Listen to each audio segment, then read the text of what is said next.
തുടങ്ങട്ടെ. ഞാൻ പറഞ്ഞല്ലോ നമ്മുടെ വിഷയം 2025 സെപ്റ്റംബറിൻ്റെ ചില പ്രത്യേകതകളാണ്.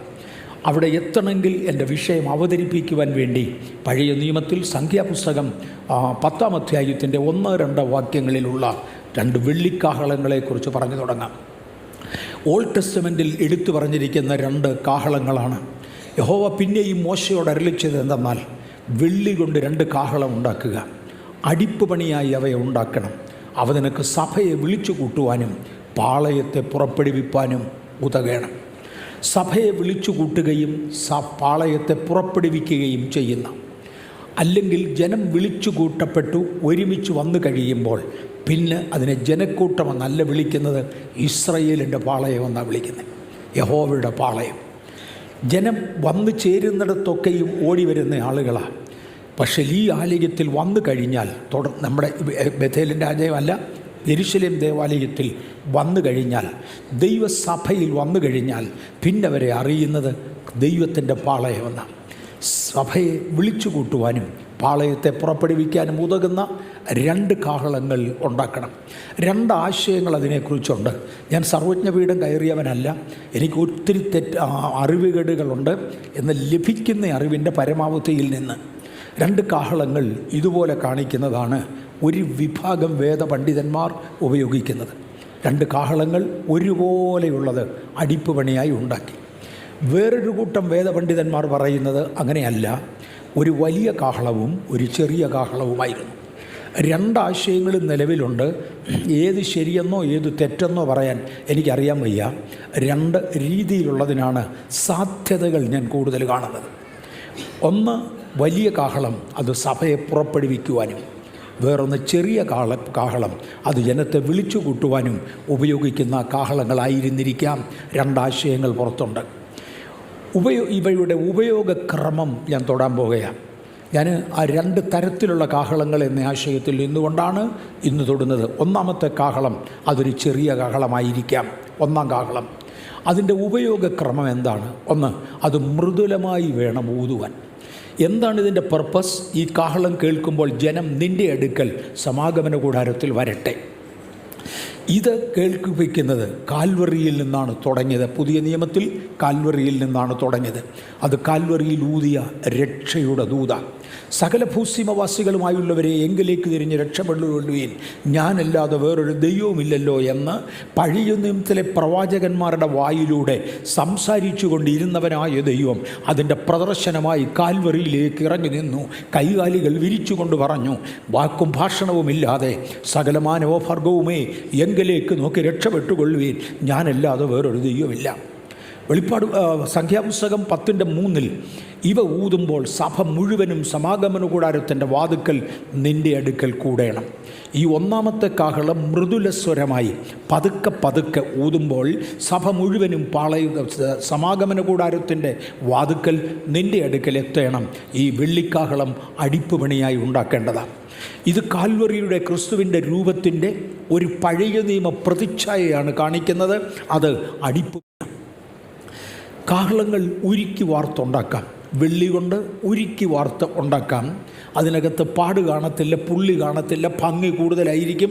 ഒരുപാട് കാര്യങ്ങളുണ്ട്. ഏറ്റവും മുകളിൽ ഞാൻ കാണിച്ചിരിക്കുന്ന കാഹളമുണ്ടല്ലോ, അത് മിനുസമുള്ളതല്ല, അത് അടിപ്പ് പണിയാണ്. ഒരൊറ്റ ഷീറ്റ് എടുത്ത് ആ ഷീറ്റ് അടിച്ച് ചുരുട്ടി കാഹളത്തിൻ്റെ രൂപത്തിലാക്കി എടുക്കുക. കാൽവറിയിൽ കഷ്ടപ്പെട്ട പാടനുഭവിച്ച യേശുവിൻ്റെ കാൽവറിയുടെ രൂപമാണ് ഇവിടെ കാണിക്കുന്നത്. മറക്കണ്ട, അതിൻ്റെ പ്രതിബിംബങ്ങളാണ് ഞാനും നിങ്ങളും എന്ന് മറക്കരുത്. സന്ദർഭവശാൽ ഞാൻ ഒരു കാര്യം ഒന്ന് ഓർമ്മിപ്പിക്കട്ടെ.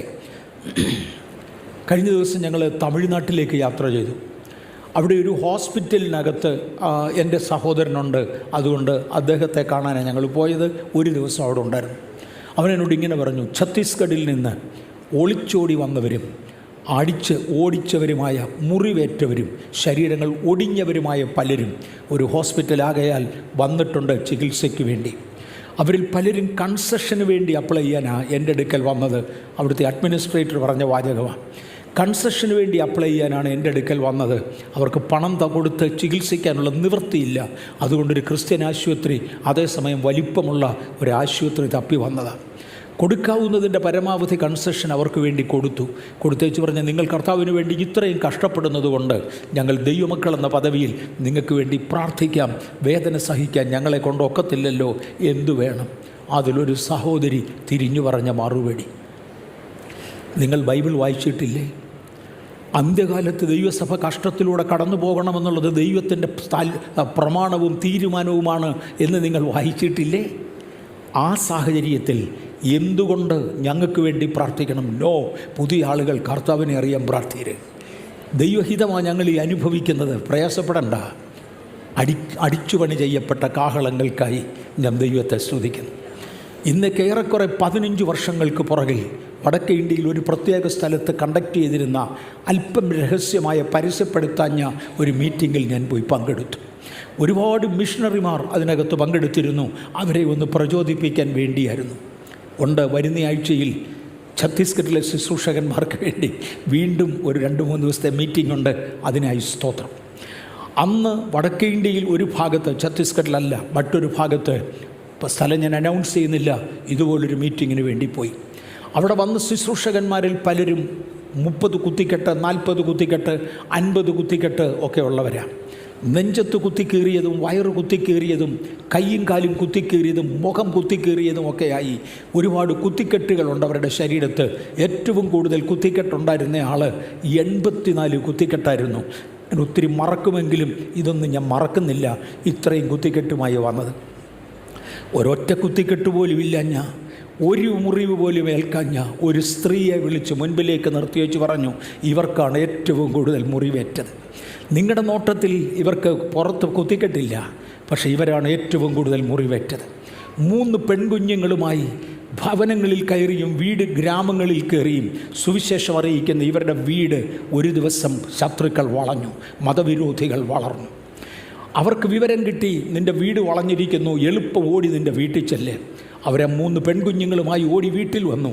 അവരുടെ മുമ്പിൽ വെച്ച് വീടിന് തീയിട്ടു. തീയിട്ട ശേഷം 3 കുഞ്ഞുങ്ങളെ പിടിച്ച് തീയിലേക്ക് എറിഞ്ഞു.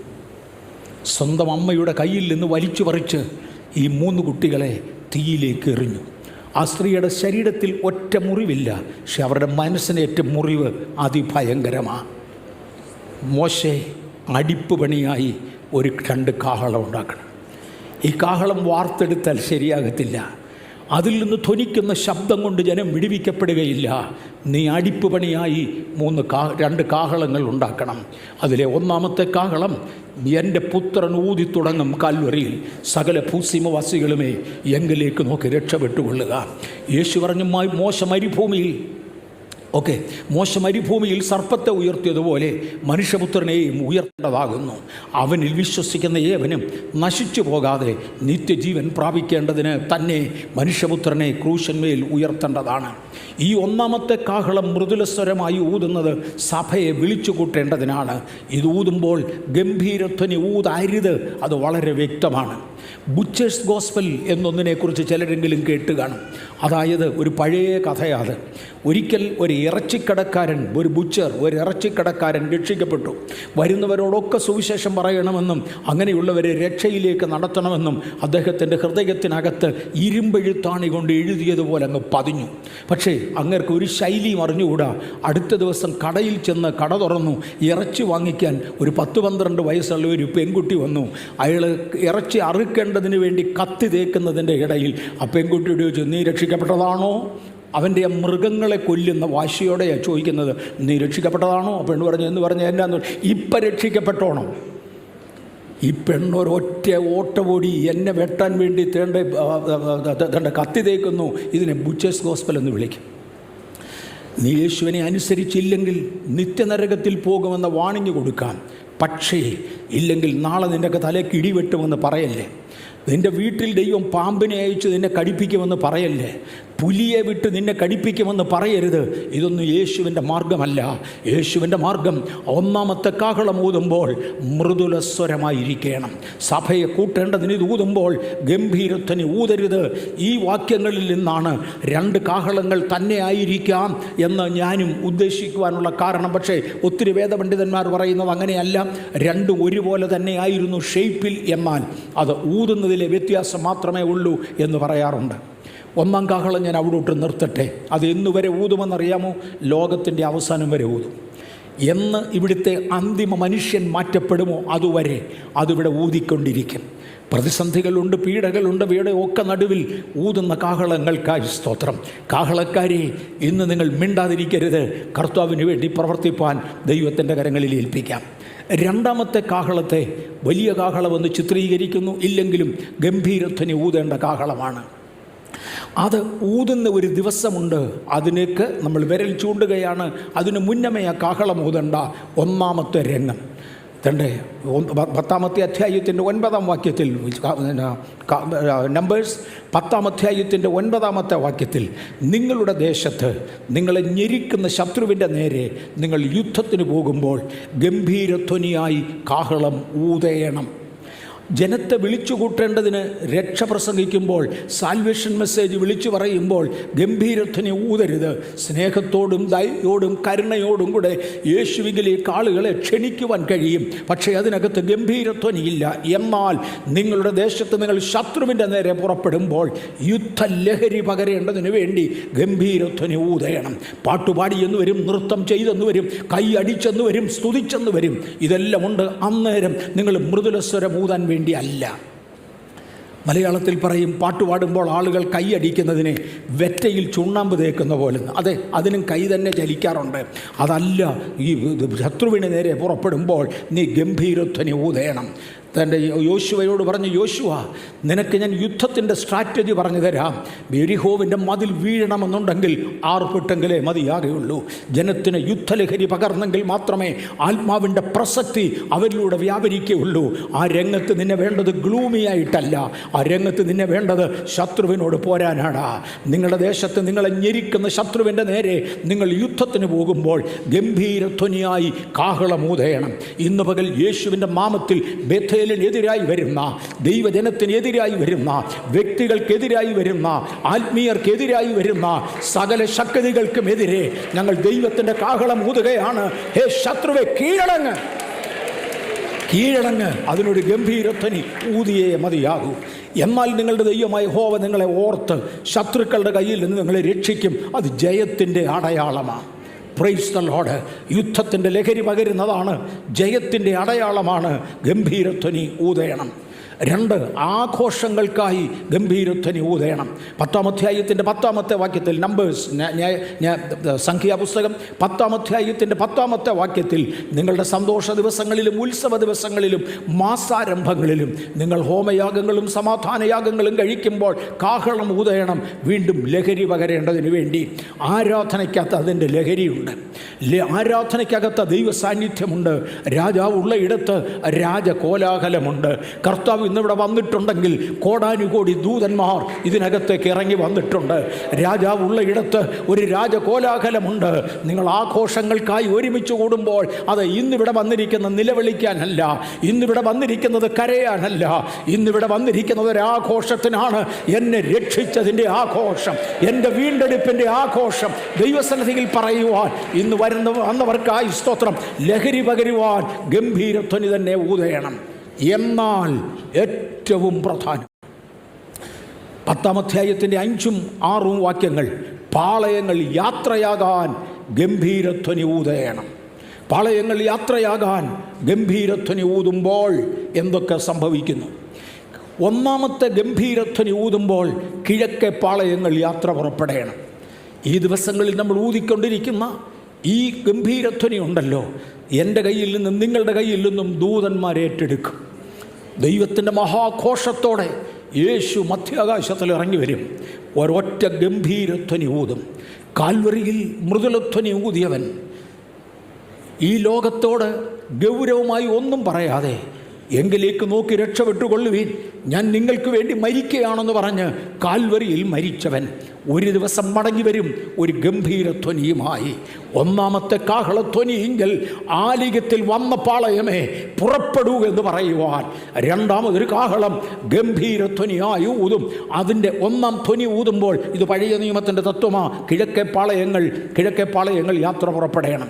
6-ാം വാക്യത്തിൽ 2-ാം പ്രാവശ്യം ഗംഭീരധ്വനി ഊതുമ്പോൾ തെക്കേ പാളയങ്ങൾ യാത്ര പുറപ്പെടണം. ഇങ്ങനെ ദിക്കുകളിൽ നിന്ന് പാളയങ്ങളെ കൂട്ടിച്ചേർക്കുവാൻ യാത്ര പുറപ്പെടുവിക്കേണ്ടതിന് വേണ്ടി ഒരു ഗംഭീരധ്വനിയുടെ ഊത്തുണ്ട്. അതിനെയാണ് നമ്മൾ നോക്കി പാർത്തിരിക്കുന്നത്. ഗംഭീരധ്വനി ഊതണം. ഇങ്ങനെ ഇസ്രായേൽ മക്കളുടെ പുറപ്പാടിന് വേണ്ടി നിങ്ങൾ ഗംഭീരധ്വനി ഊതണം. അടുത്തത് 1 കൊരിന്ത്യർ 15-ാം അധ്യായത്തിൻ്റെ 52-ാമത്തെ വാക്യത്തിൽ പൗലോസ് അപ്പോസ്തലൻ ഒരു അന്ത്യകാഹളത്തെക്കുറിച്ച് പറയുന്നുണ്ട്.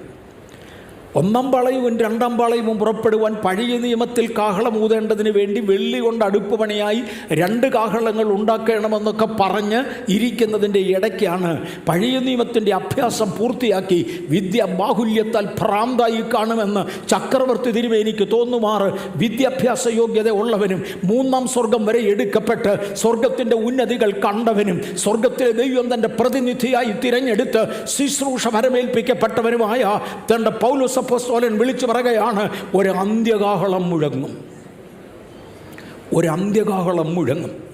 ഇന്ന് ഈ മണ്ണിൽ കാഹളം ഊതാറുണ്ട്.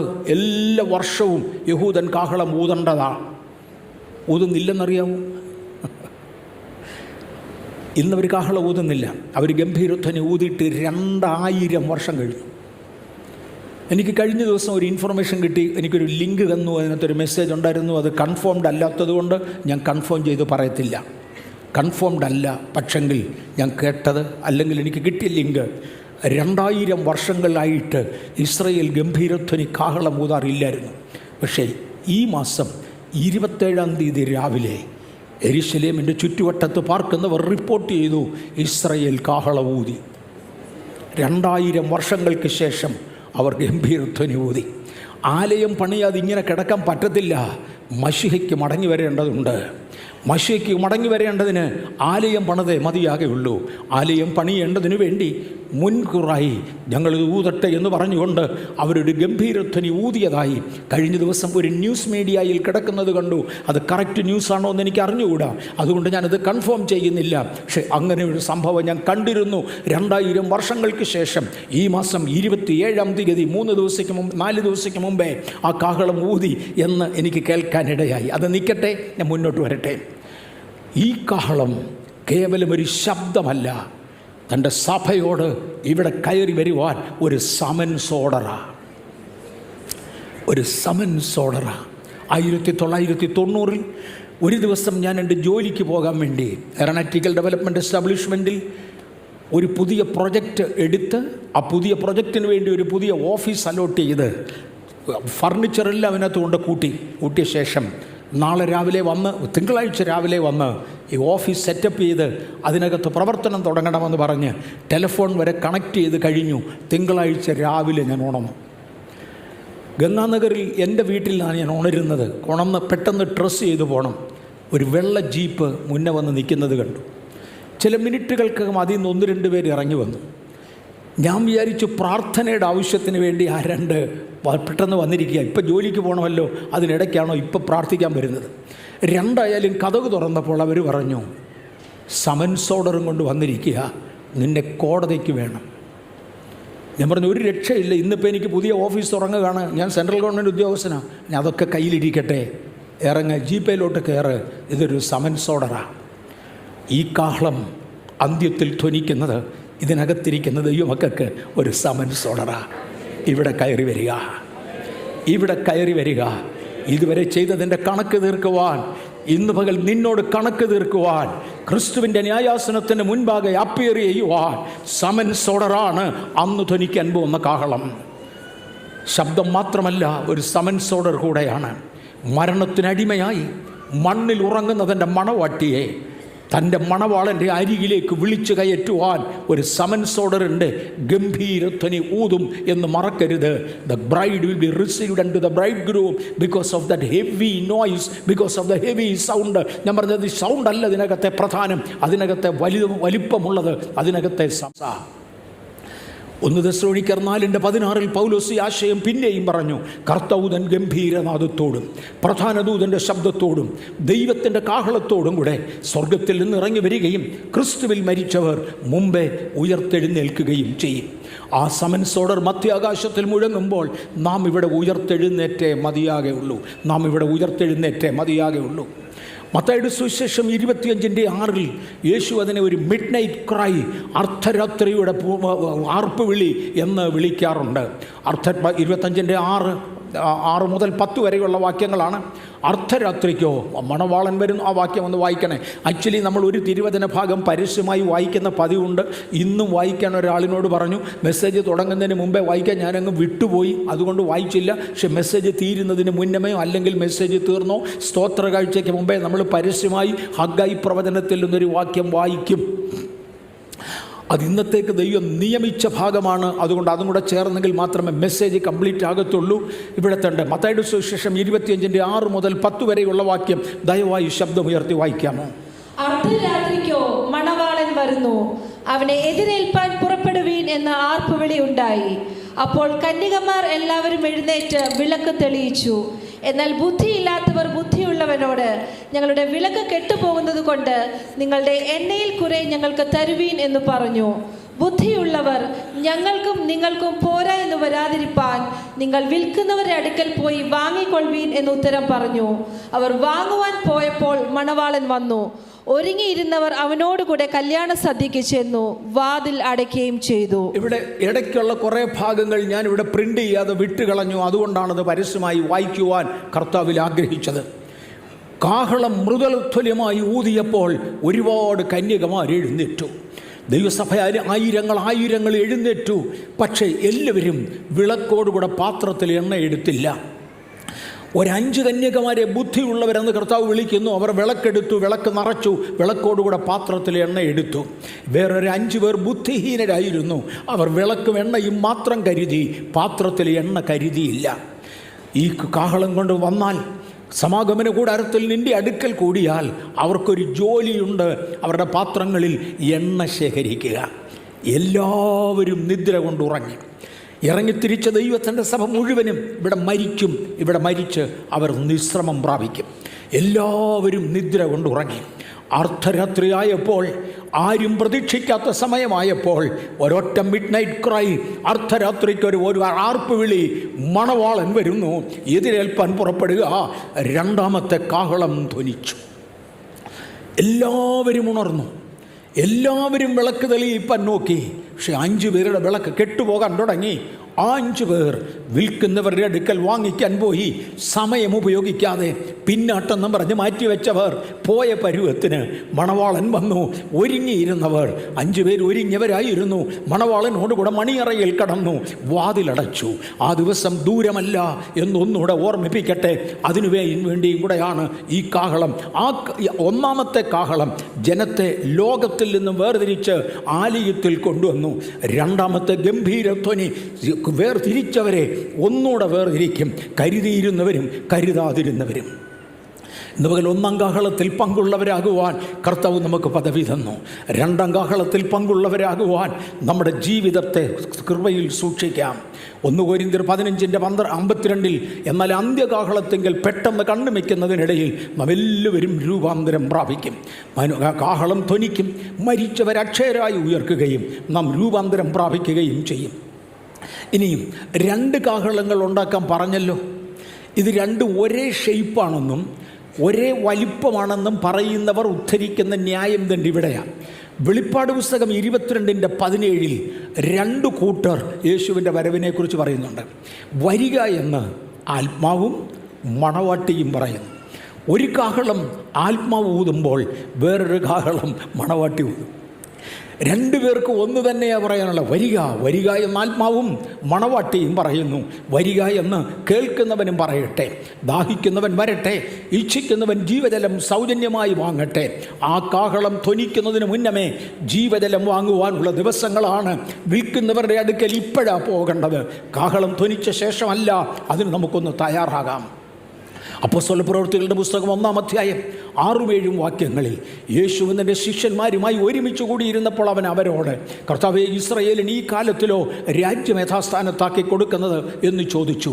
അവൻ അവരോട്, പിതാവ് തൻ്റെ സ്വന്തം അധികാരത്തിൽ വെച്ചിട്ടുള്ള സമയങ്ങളെയോ കാലങ്ങളെയോ അറിയുന്നത് നിങ്ങൾക്കുള്ളതല്ല.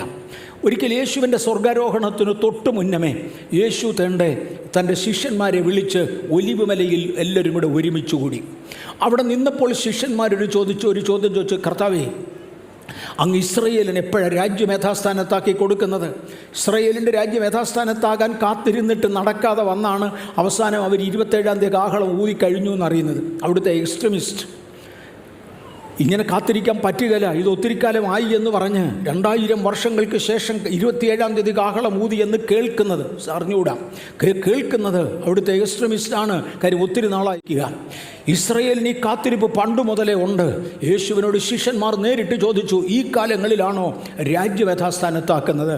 പറഞ്ഞ്, മിണ്ടാതിരി, അതറിയുന്ന നിങ്ങളുടെ ജോലിയല്ല, അത് പിതാവ് തൻ്റെ സ്വന്തം അധികാരത്തിൽ വെച്ചിട്ടുള്ളതാണ്. ആ കാലങ്ങളെയോ സമയങ്ങളെയോ, നാളും നാഴികയും, കാലങ്ങളെയോ സമയങ്ങളെയോ, നാളും നാഴികയും 2 പദപ്രയോഗങ്ങളാണ്. നാളും നാഴികയും നാം അറിയുന്നില്ല.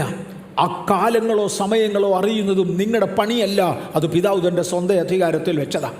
മത്തായിയുടെ സുവിശേഷം 24:36 മുതൽ 44 വരെയുള്ള വാക്യങ്ങൾ നമുക്ക് വീണ്ടും വായിക്കാം. നാളും നാഴികയും അറിയായികയാൽ ഒരുങ്ങിയിരിപ്പീൻ. ആ നാളും നാഴികയും സംബന്ധിച്ചോ എൻ്റെ പിതാവ് മാത്രമല്ലാതെ ആരും സ്വർഗത്തിലെ ദൂതന്മാരും പുത്രനും കൂടെ അറിയുന്നില്ല. നോഹയുടെ കാലം പോലെ തന്നെ മനുഷ്യപുത്രൻ്റെ വരവും ആകും എന്ന് പറഞ്ഞു. സിലക്റ്റഡായ ആളുകളെ പെർഫെക്റ്റ് ചെയ്യുന്നതായ, ദൈവത്തിൻ്റെ പെർഫെക്റ്റ് വിൽ പാലിക്കുന്നതായ ഒരു സമൂഹമാണ് നോഹയുടെ കാലത്തെ ദൈവത്തിൻ്റെ ആവശ്യം. അങ്ങനെയൊന്നും സംഭവിച്ചില്ല, മറക്കണ്ട. 36 മുതൽ 44 വരെയുള്ള വാക്യങ്ങൾ ദയവായി വായിച്ചാലും. ആ നാളും നാഴികയും സംബന്ധിച്ചോ എൻ്റെ പിതാവ് മാത്രമല്ലാതെ ആരും സ്വർഗത്തിലെ ദൂതന്മാരും പുത്രനും കൂടെ അറിയുന്നില്ല. നോഹയുടെ കാലം പോലെ തന്നെ മനുഷ്യപുത്രന്റെ വരവുമാകും. ജലപ്രളയത്തിന് മുമ്പുള്ള കാലത്ത് നോഹ പെട്ടകത്തിൽ കയറിയ നാൾ വരെ അവർ തിന്നും കുടിച്ചും വിവാഹം കഴിച്ചും വിവാഹത്തിന് കൊടുത്തും പോന്നു. ജലപ്രളയം വന്ന് എല്ലാവരെയും നീക്കിക്കളയുവോളം അവർ അറിഞ്ഞതുമില്ല. മനുഷ്യപുത്രന്റെ വരവും അങ്ങനെ തന്നെ ആകും. അന്ന് 2 പേർ വയലിലിരിക്കും, ഒരുത്തനെ കൈക്കൊള്ളും, മറ്റവനെ ഉപേക്ഷിക്കും. 2 പേർ ഒരു തിരിക്കല്ലിൽ പൊടിച്ചുകൊണ്ടിരിക്കും, ഒരുത്തിയെ കൈക്കൊള്ളും, മറ്റവളെ ഉപേക്ഷിക്കും. നിങ്ങളുടെ കർത്താവ് ഏത് ദിവസത്തിൽ വരുന്നുവെന്ന് നിങ്ങൾ അറിയായിക്കൊണ്ട് ഉണർന്നിരിപ്പീൻ. കർത്താവ് യേശു ക്രിസ്തുവിൻ്റെ വരവിനെ കുറിച്ച് നാളും നാഴികയും എന്നൊരു പ്രയോഗമായി ഈ വാക്യത്തിൽ കണ്ടത്. പക്ഷേ അപ്പോസ്തലപ്രവൃത്തി 1-ാം അധ്യായത്തിൽ അങ്ങനെ അല്ല എഴുതിയിരുന്നത്. അതിൻ്റെ സമയവും കാലവും എന്നാണ് എഴുതിയത്. കാലത്തിൽ ഇസ്രയേലിന് ഈ കാലത്തിലോ രാജ്യം യഥാസ്ഥാനത്താക്കി കൊടുക്കുന്നതെന്ന് ചോദിച്ചു. അവൻ അവരോട്, പിതാവ് തൻ്റെ സ്വന്തം അധികാരത്തിൽ വെച്ചിട്ടുള്ള കാലങ്ങളെയോ സമയങ്ങളെയോ. കാലങ്ങളും സമയങ്ങളും എന്ന പദം നാളും നാഴികയും എന്നതിനേക്കാൾ ഒത്തിരിയും കൂടെ വലുതാണ്. യേശു കാലങ്ങൾ എന്ന പദം വെട്ടിച്ചുരുക്കി നാളും നാഴികയും എന്ന് കൊണ്ടയാക്കി. എന്ന് പറഞ്ഞ കാലം നിങ്ങൾ അറിയണം. നാളും നാഴികയും അറിയുന്നില്ലെങ്കിലും കാലം നിങ്ങൾ അറിയണം. നിങ്ങൾ ജീവിക്കുന്നത് ഏത് കാലഘട്ടത്തിലാണെന്ന് ഓർക്കണം. ഈ ആശയം യേശു കൊണ്ട് സ്ഥാപിക്കുക. നോഹയുടെ കാലത്ത് നടന്നതുപോലെ നടക്കാതെ നടക്കും. അതിനകത്ത് ഒരുങ്ങിയിരിപ്പാൻ കർത്താവ് നമുക്ക് കൃപ തരട്ടെ. ഇനിയും നാളും നാഴികയും അറിയാത്ത ഒറ്റ പെരുന്നാൾ ഇസ്രയേലിനുണ്ട്. ഇവിടെയാണ് സെപ്റ്റംബറിൻ്റെ പ്രത്യേകതകളിലേക്ക് പതുക്കെ ഞാൻ തിരിയാൻ ആഗ്രഹിക്കുന്നത്. നാളും നാഴികയും അറിഞ്ഞതാണ് ഇസ്രയേലിലെ സാധാരണ പെരുന്നാളുകളെല്ലാം. അവർക്കൊരു കലണ്ടർ ഉണ്ടായിരുന്നു ആ കാലത്ത്. ഇന്നുള്ളതുപോലെ പേപ്പറിൽ പ്രിൻ്റ് ചെയ്ത കലണ്ടറല്ല. അന്ന് സൂര്യനിഴലനുസരിച്ച്, സൂര്യഘടികാരം അനുസരിച്ച് സീസൺ തീരുമാനിക്കുന്ന ഒരു കലണ്ടറായിരുന്നു ഉണ്ടായിരുന്നത്. ഭാരതത്തിൽ പണ്ടുണ്ടായിരുന്ന ഒരു ഒരു ഒരു ഒരു ഒരു ഒരു സമയം അറിയുന്ന ക്ലോക്ക് ഇന്നും ഡൽഹിയിൽ ബാക്കിയുണ്ട്. ഞാൻ പോയി കണ്ടിട്ടുണ്ട്. അതിൽ നിഴൽ വീഴുന്നതനുസരിച്ച് ഇസ്രയേലിൻ്റെ ഒരു ക്ലോക്ക് ഇങ്ങനെയാണ് തന്നിരിക്കുന്നത്. ഇതിൽ നിഴൽ വീഴുന്നതനുസരിച്ച് കാലങ്ങൾ കണക്ക് കൂട്ടുമായിരുന്നു. പക്ഷേ ഇടത്തുവശത്ത് ഞാൻ ആ ക്ലോക്ക് കൊടുത്തിരിക്കുമ്പോൾ വലത്തുവശത്ത് തേണ്ട ഒരു ചന്ദ്രൻ്റെ മാർക്ക് കാണാമോ നിങ്ങൾക്ക്? ഇസ്രയേലിലെ എല്ലാ പെരുന്നാളുകളും കലണ്ടറിൽ മാർക്ക്ഡാണ്. ഇന്ന മാസം ഇത്രാം തീയതി ഇന്ന പെരുന്നാളാണ്, ഇന്ന മാസം ഇത്രാം തീയതി ഇന്ന പെരുന്നാളാണ്, ഇന്ന മാസം ഇത്രാം തീയതി ഇന്ന പെരുന്നാളാണ്. എന്നാൽ പെരുന്നാളുകളുടെ ദിവസം നേരത്തെ കുറിക്കാത്ത ഒറ്റ പെരുന്നാളുണ്ടായിരുന്നു. അതാണ് മഹാകാഹളധ്വനിയുടെ പെരുന്നാൾ. അതിൻ്റെ നാളും നാഴികയും ആർക്കും അറിയത്തില്ല. എന്നങ്ങോട്ട് അവിടമാണ് ഞാൻ ഇമ്പോർട്ടൻസ് കൊടുക്കാൻ വരുന്നത്. അതിൻ്റെ നാളും നാഴികയും ആർക്കും അറിഞ്ഞുകൂടാ. ഒരു 2-3 ദിവസത്തെ ഗ്യാപ്പിട്ട് ഒരു കാലഘട്ടം കൊടുക്കും. അന്ന് മഹാപുരോഹിതനും വിശ്വസ്തനുമായ മറ്റൊരു ഒരു വ്യക്തിയും ചേർന്ന് ചന്ദ്രനെ നോക്കിക്കൊണ്ടിരിക്കും. 3 ദിവസത്തിൽ എപ്പോഴെങ്കിലും ചന്ദ്രക്കല പ്രത്യക്ഷപ്പെടാം. ചന്ദ്രക്കല പ്രത്യക്ഷപ്പെടുന്ന അന്ന് മഹാകാഹളധ്വനിയാണ്. ഇതിൻ്റെ നാളും നാഴികയും ആർക്കും അറിയത്തില്ല. നാളും നാഴികയും എന്ന നമ്മുടെ ഉപയോഗക്രമത്തിന് ഒരർത്ഥമുണ്ട്, യഹൂദന് വേറൊരർത്ഥമാണ്. നാളും നാഴികയും അറിയത്തില്ല എന്ന് പറയുന്നത് മഹാകാഹളധ്വനിയുടെ പെരുന്നാളിൻ്റെ കാര്യമാണ്. യേശുവിൻ്റെ വരവിനെക്കുറിച്ച് ഉപമിക്കുന്ന ഇടത്ത് സ്വർഗത്തിൽ പോയി കാര്യങ്ങൾ കണ്ടുപഠിച്ച് തിരിച്ചു വന്ന പൗലോസ് 3-ാം സ്വർഗം വരെ എടുക്കപ്പെട്ട് ഞാൻ കർത്താവിങ്കിൽ നിന്ന് പ്രാപിക്കുകയും നിങ്ങൾ കേൾപ്പിക്കുകയും ചെയ്യുന്നത് ഇന്നത് എന്ന് പറഞ്ഞ പൗലോസ് അതിനെ ഉപമിക്കുന്നത് നാളും നാഴികയും അറിയാത്ത ഒരു കാഹളത്തോടാണ്, അന്തിമ കാഹളത്തോടാണ്. നാളും നാഴികയും അറിയാത്ത ഒരു പെരുന്നാളുണ്ട്. ആ പെരുന്നാളാണ് മഹാകാഹളധ്വനിയുടെ പെരുന്നാൾ. അത് ഈ കലണ്ടർ നല്ല ഇടത്തുവശത്തിരിക്കുന്ന കലണ്ടർ കൊണ്ടല്ല. നാളും നാഴികയും അറിയാത്ത ഒരൊറ്റ ഉത്സവമേ ഉള്ളൂ യഹൂദന്. അത് മഹാകാഹളധ്വനിയുടെ പെരുന്നാളാണ്. തണ്ട വലത്തുവശത്ത് ഞാൻ ആ ചന്ദ്രനെ കാണിച്ചിട്ടുണ്ട്. ആ ചന്ദ്രൻ്റെ ചിഹ്നങ്ങൾ ആകാശത്ത് കണ്ടുവന്ന് 2 ദൃക്സാക്ഷികൾ പറയുന്ന അന്ന് മാത്രമായിരിക്കും ആ പെരുന്നാൾ നടക്കുന്നത്. ഒരു എക്സാമ്പിൾ ഈ വർഷം തന്നെ നമുക്കെടുക്കാം. 2025 ഫീസ്റ്റ് ഓഫ് ട്രംപറ്റ്, റോഷ് ഹോഷാന എന്നും യോം തെർഹുവ എന്നും ഒക്കെ ഇതിനെ വിളിക്കും. Being at the shut down of Monday September 22 and continuous through Wednesday September 24. ഈ മാസം 22-ാം തീയതി മുതൽ ഈ മാസം സെപ്റ്റംബർ വരുന്ന മാസം 22-ാം തീയതി മുതൽ 24-ാം തീയതി വരെയുള്ള 3 ദിവസത്തെ സമയം ഈ മഹാകാഹളധ്വനിയുടെ പെരുന്നാളിന് വേണ്ടി മാറ്റിയിട്ടിരിക്കുക. ഇതിനിടയ്ക്ക് എപ്പോഴെങ്കിലും നാളും നാഴികയും ആർക്കും അറിയത്തില്ല. ഓരോ വർഷവും അങ്ങനെ, ഈ വർഷം തന്നെയല്ല, എല്ലാ വർഷവും അങ്ങനെ. ഇതിൻ്റെ നാളും നാഴികയും ആർക്കും അറിയത്തില്ല. ആ നാളും നാഴികയും സംബന്ധിച്ചോ എൻ്റെ പിതാവല്ലാതെ വേറൊരുത്തനും അറിയുന്നില്ല. ഒരു കണക്ക് കൂട്ടുകാരനും കണക്ക് കൂട്ടാൻ കഴിയുന്നില്ല. ഇന്ന് വാനശാസ്ത്രത്തെ ഗൗരവമായി കണക്ക് കൂട്ടുവാൻ നമുക്ക് കഴിയും. ഒരുപാട് കാര്യങ്ങൾ കൊണ്ടുവരുവാൻ നമുക്ക് കഴിയും. പക്ഷേ ഈ പ്രത്യേക ദിവസം ഈ സെക്ഷനിൽ സൂര്യൻ ഉദിക്കുന്നത് കണ്ടുപിടിക്കാൻ കഴിയുകയില്ല. കഴിഞ്ഞ കാലങ്ങളിൽ നമ്മൾ ഉപയോഗിച്ചിരുന്ന ഹബിൾ സ്കോപ്പ് ഉപയോഗിച്ച് ആകാശത്തെക്കുറിച്ചും അന്തരീക്ഷത്തെക്കുറിച്ചും പ്രപഞ്ചത്തെക്കുറിച്ചും കണ്ടുപിടിച്ചിരുന്ന ആയിരക്കണക്കിന് കണ്ടുപിടുത്തങ്ങൾ ഒന്നിച്ച് കീറി കാറ്റിൽ പറത്തിക്കൊണ്ടാണ് ഇന്നത്തെ ജെയിംസ് വെബ്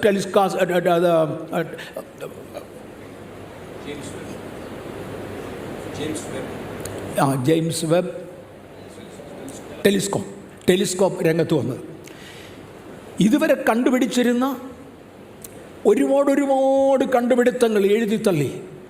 അതൊന്നും അല്ലായിരുന്നു കറക്റ്റ് എന്ന് പറഞ്ഞു. പക്ഷേ ഈ ടെലിസ്കോപ്പ് നിലവിലിരിക്കുമ്പോഴും ഇന്ന് മഹാകാഹളധ്വനിയെക്കുറിച്ച് പറഞ്ഞു. എന്നാ ചന്ദ്രൻ ഉദിക്കുന്നറിയാൻ വയ്യ. ആ പ്രത്യേക പെരുന്നാളിന് ഇത് ഉദിക്കണമെങ്കിൽ ഇത് അവരുടെ ഇടയിലുള്ള ഒരു പഴഞ്ചൊല്ല. ഇതിനിടയ്ക്ക് ഞാൻ വേറൊരു ന്യൂസ് കണ്ടു. ദൈവത്തിൻ്റെ മഹാകരുണയാൽ ഞാൻ കുറച്ചൊക്കെ ഇങ്ങനെയുള്ള ആശയങ്ങൾ വിളിച്ചു പറയുന്നത് കൊണ്ട് ലോകത്തിൻ്റെ എല്ലാ ഭാഗത്തു നിന്നും ഈ ഉൽപ്പതിഷ്ണുക്കളായി ചിന്തിക്കുന്ന ആളുകൾ ഇതുപോലെയുള്ള കട്ടിങ്സ് എനിക്ക് അയച്ചു തരാറുണ്ട്. ഒന്നിനകത്ത് ഞാൻ കണ്ടു, ജെയിംസ് വെബ് ടെലികാസ്റ്റിനകത്തും പണ്ടത്തെ വൈറ്റ് സിറ്റി കണ്ടു. വൈറ്റ് സിറ്റിയെക്കുറിച്ച് എത്ര പേർ ഓർക്കുന്നു എന്ന് എനിക്കറിഞ്ഞുവിടാ. ഈ പ്രപഞ്ചത്തെ ഉത്തരദിക്കിലേക്ക് ആകർഷിക്കുന്ന ഏതാണ്ടൊരു ഘടകമുണ്ടെന്നുള്ളത് ശാസ്ത്രജ്ഞന്മാർക്ക് മനസ്സിലായിട്ട് നൂറ്റാണ്ടുകളായി. ഈ മുഴുപ്രപഞ്ചവും ഞാനും നിങ്ങൾ ഉൾപ്പെടുന്ന, ഭൂമി ഉൾപ്പെടുന്ന, സൗരയൂഥം ഉൾപ്പെടുന്ന, മിൽക്കി വേ ഉൾപ്പെടുന്ന, അതുപോലുള്ള ട്രില്യൺസ് ഓഫ് ഗാലക്സീസ് ഒരുമിച്ച് ചേരുന്ന മഹാപ്രപഞ്ചം വടക്ക് വശത്തോട്ട് യാത്ര ചെയ്യുന്നുണ്ടെന്നും ഈ പ്രപഞ്ചത്തേക്കാൾ വലിയ ഒരു മാസ് എന്തോ ഒരു വസ്തുവിനുണ്ടെന്നും അത് വടക്കേ അറ്റത്താണെന്നും ശാസ്ത്രജ്ഞന്മാർ വിശ്വസിച്ചിരുന്നു. 1975 ഞാൻ ആദ്യമേ അമേരിക്കയ്ക്ക് പോകുന്ന സാഹചര്യത്തിൽ 1975 ആദ്യമേ അമേരിക്കയ്ക്ക് പോകുന്ന സമയത്ത് അവിടെ ഒരു ടെലിസ്കോപ്പ് ഉണ്ട്, ഒരു വലിയ ടെലിസ്കോപ്പ് അവർ സ്ഥാപിച്ചിട്ടുണ്ട്. ആ ടെലിസ്കോപ്പ് നോർത്തേൺ നെബൂളയെ സ്കാൻ ചെയ്യുന്നതാണ്. ഈ ഭൂമിയെ അട്രാക്റ്റ് ചെയ്യുന്ന പുള്ളി ആരാണെന്ന് കാണുവാൻ, പ്രപഞ്ചത്തെ അട്രാക്റ്റ് ചെയ്യുന്ന ആൾ ആരാണെന്ന് കാണുവാൻ ആ ടെലിസ്കോപ്പ് ഉപയോഗിച്ചു. അതുപോലെ തന്നെ ഒരു ടെലിസ്കോപ്പ് ഓസ്ട്രേലിയയിലുമുണ്ട്. ലോകത്തിൻ്റെ 2 എഡ്ജുകളിൽ നിന്ന് ഇവരിത് നോക്കിക്കൊണ്ടിരിക്കുക. കുറക്കാലങ്ങൾക്ക് മുമ്പേ അവരുടെ ടെലിസ്കോപ്പിനകത്ത് ഒരു സിറ്റി പ്രത്യക്ഷപ്പെട്ടു. അവരതിനെ വൈറ്റ് സിറ്റി എന്ന് വിളിച്ചിരുന്നു. അന്നതിൻ്റെ ചിത്രങ്ങൾ പരസ്യപ്പെടുത്തിയിരുന്നു. ഞാനത് വെബ്സൈറ്റുകളിൽ നിന്ന് ഡൗൺലോഡ് ചെയ്ത് പ്രിൻ്റ് ചെയ്ത് ഇവിടെ കാണിച്ചിട്ടുണ്ട്. അന്ന് ഞാൻ ഇതുപോലെ തന്നെ ഇവിടെ പ്രൊജക്റ്റ് ചെയ്ത് കാണിച്ചിട്ടുണ്ട്. അന്ന് അതിനുശേഷം അത് കാണാതായിരിക്കുകയായിരുന്നു. നീണ്ട വർഷങ്ങളായി. കാര്യം അത്രയും ദൂരത്തു നിന്ന് വരുന്ന രശ്മികളാണ്, അതുപോലെ ദൂരത്തു നിന്ന് വരുന്ന രശ്മികളാണ്. പിന്നെ അത് കണ്ടിട്ടില്ല, അതുകൊണ്ടത് കാണാതിരിക്കുകയായിരുന്നു. ആരോ വിഡ്ഢിത്തം പറഞ്ഞതാണോ എന്ന് പോലും സംശയം പലർക്കും ഉണ്ടായി. അല്ല, രേഖകളുണ്ട്. പക്ഷേ കഴിഞ്ഞ ദിവസം കണ്ടു, ജെയിംസ് വെബ് ടെലികാസ്റ്റിനകത്തുനിന്ന് വീണ്ടും വൈറ്റ് സിറ്റി കണ്ടു എന്ന് പറഞ്ഞാൽ ഒറ്റ പ്രാവശ്യം വൈറ്റ് സിറ്റിയെക്കുറിച്ച് ഞാൻ ഒറ്റ പദം അങ്ങ് പറഞ്ഞോട്ടെ. അന്തരീക്ഷത്തിൽ കാണുന്ന സകല സെലസ്റ്റിയൽ ബോഡീസും ഒന്നുകിൽ സർക്കുലർ ഷേപ്പാണ്, അല്ലെങ്കിൽ എലിപ്റ്റിക്കൽ ഷേപ്പാണ്. ഒന്നുകിൽ ഒരു ഫുട്ബോൾ പോലെ ഉരുണ്ടതായിരിക്കും, അല്ലെങ്കിൽ ഒരു മുട്ടയുടെ ആകൃതിയിൽ എലിപ്റ്റിക്കലാണ്. ഇതല്ലാത്ത ഷേപ്പുള്ള യാതൊരു വസ്തുവും പ്രപഞ്ചത്തിലില്ല. പക്ഷേ വൈറ്റ് സിറ്റിക്ക് മാത്രം അങ്ങനെയല്ല. നീളവും വീതിയും ഉയരവും ഒരുപോലെയുള്ള ഒരു ക്യൂബിക്കൽ ഷേപ്പാണെന്ന്. ഈ പദപ്രയോഗം വെളിപ്പാട് പുസ്തകത്തിൽ കിടപ്പുണ്ട്. പുതിയ യെരൂശലേം എന്ന നഗരം ദാ കിടക്കുന്നു. സ്വച്ഛ സ്ഫടികത്തിന് തുല്യമായി അതിൻ്റെ തെരുവീഥികളുണ്ട്. അതിനൊരു വൻമതിലുണ്ട്. അതിൻ്റെ നീളവും വീതിയും ഉയരവും സമമത്രേ എന്ന്, സമമെന്നല്ല ഇവിടെ കറക്റ്റ് അളവ് കൊടുത്തിട്ടുണ്ട്. ഞാനിത് മനുഷ്യ അളവിലേക്ക് കൺവേർട്ട് ചെയ്യാൻ എനിക്കറിയാൻ വയ്യാത്തതുകൊണ്ട് ഞാൻ തുല്യ അളവെന്ന് പറഞ്ഞങ്ങ് വിടുകയാണ്. ഒരു ക്യൂബിക്കൽ ഷേപ്പ് കണ്ടെന്ന് കിട്ടി. പണ്ട് കണ്ടുപിടിച്ച വൈറ്റ് സിറ്റിയെക്കുറിച്ച് ശാസ്ത്രലോകം പറഞ്ഞതും ഇങ്ങനെ ഒരു ഐറ്റം വേറെ പ്രപഞ്ചത്തിലില്ല, ഈ ഒരെണ്ണം മാത്രമേ കണ്ടിട്ടുള്ളൂ. പിന്നെ കണ്ടിട്ടുമില്ല കുറേ നാളത്തേക്ക്, കുറേ നീണ്ട വർഷങ്ങളിലേക്ക്. അതിനൊരു വൻമതിലുണ്ട്. ആ വൻമതിൻ്റെ മുമ്പിൽ ഒരു ഗേറ്റുണ്ട്. ആ ഗേറ്റിൻ്റെ വലിപ്പം കൊടുത്തിരുന്നത് 18 ട്രില്യൺ നോട്ടിക്കൽ മൈലാണ് ഒരു ഗേറ്റിൻ്റെ വീതി. എനിക്ക് തോന്നുന്നു സാധാരണക്കാരന് ചിന്തിക്കാവുന്നതിൽ ഏറ്റവും വലിപ്പം കൂടുതലുള്ള ഗേറ്റുകളിൽ ഒന്നാണ് നമ്മുടെ മെയിൻ ഗേറ്റ്. 40-42 അടി വീതിയുണ്ട്. അത്രയും വീതിയുള്ള ഒരു ഗേറ്റ് സാധാരണഗതിയിൽ പതിവില്ല. വർഗീസേ, നിൻ്റെ 42 അടി എവിടെ കിടക്കുന്നടാ? 18 ട്രില്യൺ എന്നൊക്കെ പറഞ്ഞാൽ എൻ്റെ മനസ്സിൽ കയറുകയില്ല. അതിനേക്കാൾ വലുത് ഇത് പൊട്ടിത്തെറിക്കും. 18 ട്രില്യൺ നോട്ടിക്കൽ മൈൽ വീതിയുള്ള ഒരു ഗേറ്റ് ആ പട്ടണത്തിനുണ്ടെന്ന് കഴിഞ്ഞ ദിവസം കണ്ടത് ഈ ജെയിംസ് വെബ് കാസ്റ്റും ഇത് തന്നെ കണ്ടുപിടിച്ചു. ഒരു ന്യൂസ് കെട്ടിയതാണ്. ഒത്തിരി ഫേക്കാകാം, കാര്യം കൺഫേംഡ് അല്ല. അതുകൊണ്ട് ഞാനതിനെക്കുറിച്ച് ആവർത്തിക്കുന്നില്ല. രണ്ടായാലും ഈ വർഷത്തെ റോഷോശന അല്ലെങ്കിൽ മഹാകാഹളധ്വനിയുടെ പെരുന്നാളിന് മാറ്റിവെച്ചിരിക്കുന്നത് സെപ്റ്റംബർ 22 മുതൽ 24 വരെയുള്ള സമയമാണ്. അതിൻ്റെ കാലം ആർക്കും അറിഞ്ഞുകൂടാ, സമയം ആർക്കും അറിഞ്ഞുകൂടാ. ഇത് എന്ന് സംഭവിക്കും? അതിൻ്റെ പിറ്റേ ദിവസം ഇസ്രയേലിൻ്റെ പുതിയ വർഷം ആരംഭിക്കുക. അവരുടെ ന്യൂ ഇയർ ആരംഭിക്കുന്നത് അങ്ങനെയാണ്. അവിടെ അത് ആരംഭിക്കും. ഞാൻ മുന്നോട്ട് വരട്ടെ. നാളും നാഴികയും, യേശു വരുന്ന നാളും നാഴികയും എനിക്കറിഞ്ഞുകൂടാ. പക്ഷേ നാം സദാസമയം ഒരുങ്ങി കാത്തിരിക്കണം. പ്രത്യേകിച്ച് ഈ ദിവസങ്ങളിൽ ഒരു വലിയ ആത്മീക ചലനം നടക്കും. നാം ദൈവത്തോട് ചേർന്നിരിക്കണം. ഇത് എൻ്റെ സൈഡിൽ നിന്നുള്ള ഒരു അഡ്വൈസാണ്. യേശു വരുന്ന നാളും നാഴികയും എനിക്കറിഞ്ഞുകൂടാ. സത്യമായിട്ടും എനിക്കറിഞ്ഞുകൂടാ. എന്ന് വരുമെന്നൊന്നും എനിക്കറിഞ്ഞുകൂടാ. എന്നോടത് പറഞ്ഞിട്ടില്ല. എന്നോടത് പറയാൻ ദൈവത്തിന് തിരിഹിതമല്ല. അത് സ്വർഗത്തിലെ പിതാവിനല്ലാതെ മറ്റാർക്കും അറിയത്തില്ല. എനിക്ക് നാളും നാഴികയും അറിഞ്ഞുകൂടാ. പക്ഷേ നാം സദാസമയം ഒരുങ്ങിയിരിക്കണം. യേശു പറഞ്ഞ നാളും നാഴികയും ആർക്കും അറിഞ്ഞുകൂടാ. അതിൻ്റെ അർത്ഥം തോന്നിയ പോലെ പൊക്കോളാനല്ല. നിങ്ങൾ ഇന്നാണോ എന്നുള്ള ചിന്തയിൽ എന്നും കാത്തിരുന്നോണം. അതിൻ്റെ സാധ്യതകൾ അടുത്തു വരുമ്പോൾ അധികം കാത്തിരിക്കണം. ഈ പദപ്രയോഗം നിരുത്സാഹരായി നാൾ പിരിഞ്ഞു പോകാനല്ല, നിശ്ചിന്തരായി നാം പോകാനല്ല, പകരം നമ്മെ ഓർമ്മിപ്പിച്ച് കർത്താവിനോട് അടുപ്പിക്കുവാനാണ്. ഇതുപോലെ ചില വർഷങ്ങൾക്ക് മുമ്പേ 2017 ആകാശത്തൊരു വലിയ അടയാളമുണ്ടായി. അടയാളം ഇന്നും എൻ്റെ അടുത്ത് കിടപ്പുണ്ട്, എൻ്റെ കമ്പ്യൂട്ടറിൽ കിടപ്പുണ്ട്. നമ്മൾ അവിടം വരെ എത്തുകയില്ല, ഇല്ല, അവിടം വരെ പോകാൻ ഒക്കത്തില്ല, നിശ്ചയമായിട്ടുമില്ല. ഞാൻ ഇച്ചിരൂടെ ഓടിക്കാൻ പോവാം, അവിടം വരെ എത്തത്തില്ല. ആ അടയാളം കണ്ടപ്പോൾ യേശുവിൻ്റെ വരവിൻ്റെ ലക്ഷണമാണിത്. വേദപുസ്തകത്തിൽ തിയോളജി മനസ്സിലാകുന്നവൻ ആവശ്യമുള്ള ഭാഷയിൽ എഴുതിയിട്ടുണ്ട്. അത് മനസ്സിലാകാത്ത ഗ്രീക്കുകാരന് അവൻ്റെ മിതോളജിയുടെ ഭാഷയിൽ ദൈവം ഇടപെടും. ആകാശത്ത് ഞാനൊരു സ്ത്രീയെ കണ്ടു, അവൾ ഗർഭിണിയായി നോവ് കെട്ടി കരഞ്ഞു. അവളുടെ തലയിൽ സൂര്യൻ ഉണ്ടായിരുന്നു, കാൽക്കീഴെ നക്ഷത്രങ്ങൾ ഉണ്ടായിരുന്നു എന്നിത്യാദി കൊടുത്തിരിക്കുന്ന വിശദീകരണം എനിക്ക് വേണ്ടി അല്ല, എനിക്കത് മനസ്സിലാകത്തില്ല. അത് ഗ്രീക്ക് മിതോളജി അറിയാവുന്ന വാനശാസ്ത്രജ്ഞന്മാരുടെ ലാംഗ്വേജാണ്. ആ ലാംഗ്വേജിൽ കൊടുത്തിരുന്ന ഭാഗം 2017 നിറവേറി. ഇപ്പം ഞാൻ അങ്ങോട്ട് പോകുന്നില്ല ഡീറ്റെയിൽ ആയിട്ട്. 2017 നിറവേറി. അടയാളങ്ങൾ ഓരോന്ന് നിറവേറുന്നു. അതുകൊണ്ട് ഒരുങ്ങിയിരിക്കാൻ ഞാൻ ഇതേ സ്റ്റേജിൽ എന്ന് പറഞ്ഞു. കഴിഞ്ഞ ദിവസം ആരോ ഒരു പുള്ളി അത് കട്ട് ചെയ്തെടുത്ത് 2017 യേശു വരുമെന്ന് MA വർഗീസ് പ്രസംഗിച്ചു എന്ന് എഴുതിയിട്ടിരിക്കുന്നു. മലയാളത്തിൽ പറഞ്ഞ ചക്കെന്ന് പറഞ്ഞ കൊക്കെന്ന് കേൾക്കുന്ന ഒത്തിരി പേരുണ്ട്. ഇവർക്ക് കായും അറിയത്തില്ല, ചായും അറിയത്തില്ല. വേറൊരു പഴഞ്ചൊല്ലുണ്ട്, അഞ്ജനമെന്നത് ഞാൻ അറിയുന്നു, മഞ്ഞൾ പോലെ വെളുത്തിരിക്കുമെന്ന്. ഇവൻ അഞ്ജനവും അറിയത്തില്ല, മഞ്ഞളും അറിയത്തില്ല, വെള്ളയും അറിയത്തില്ല, മഞ്ഞയും അറിയത്തില്ല. എന്തോ ചെയ്യും?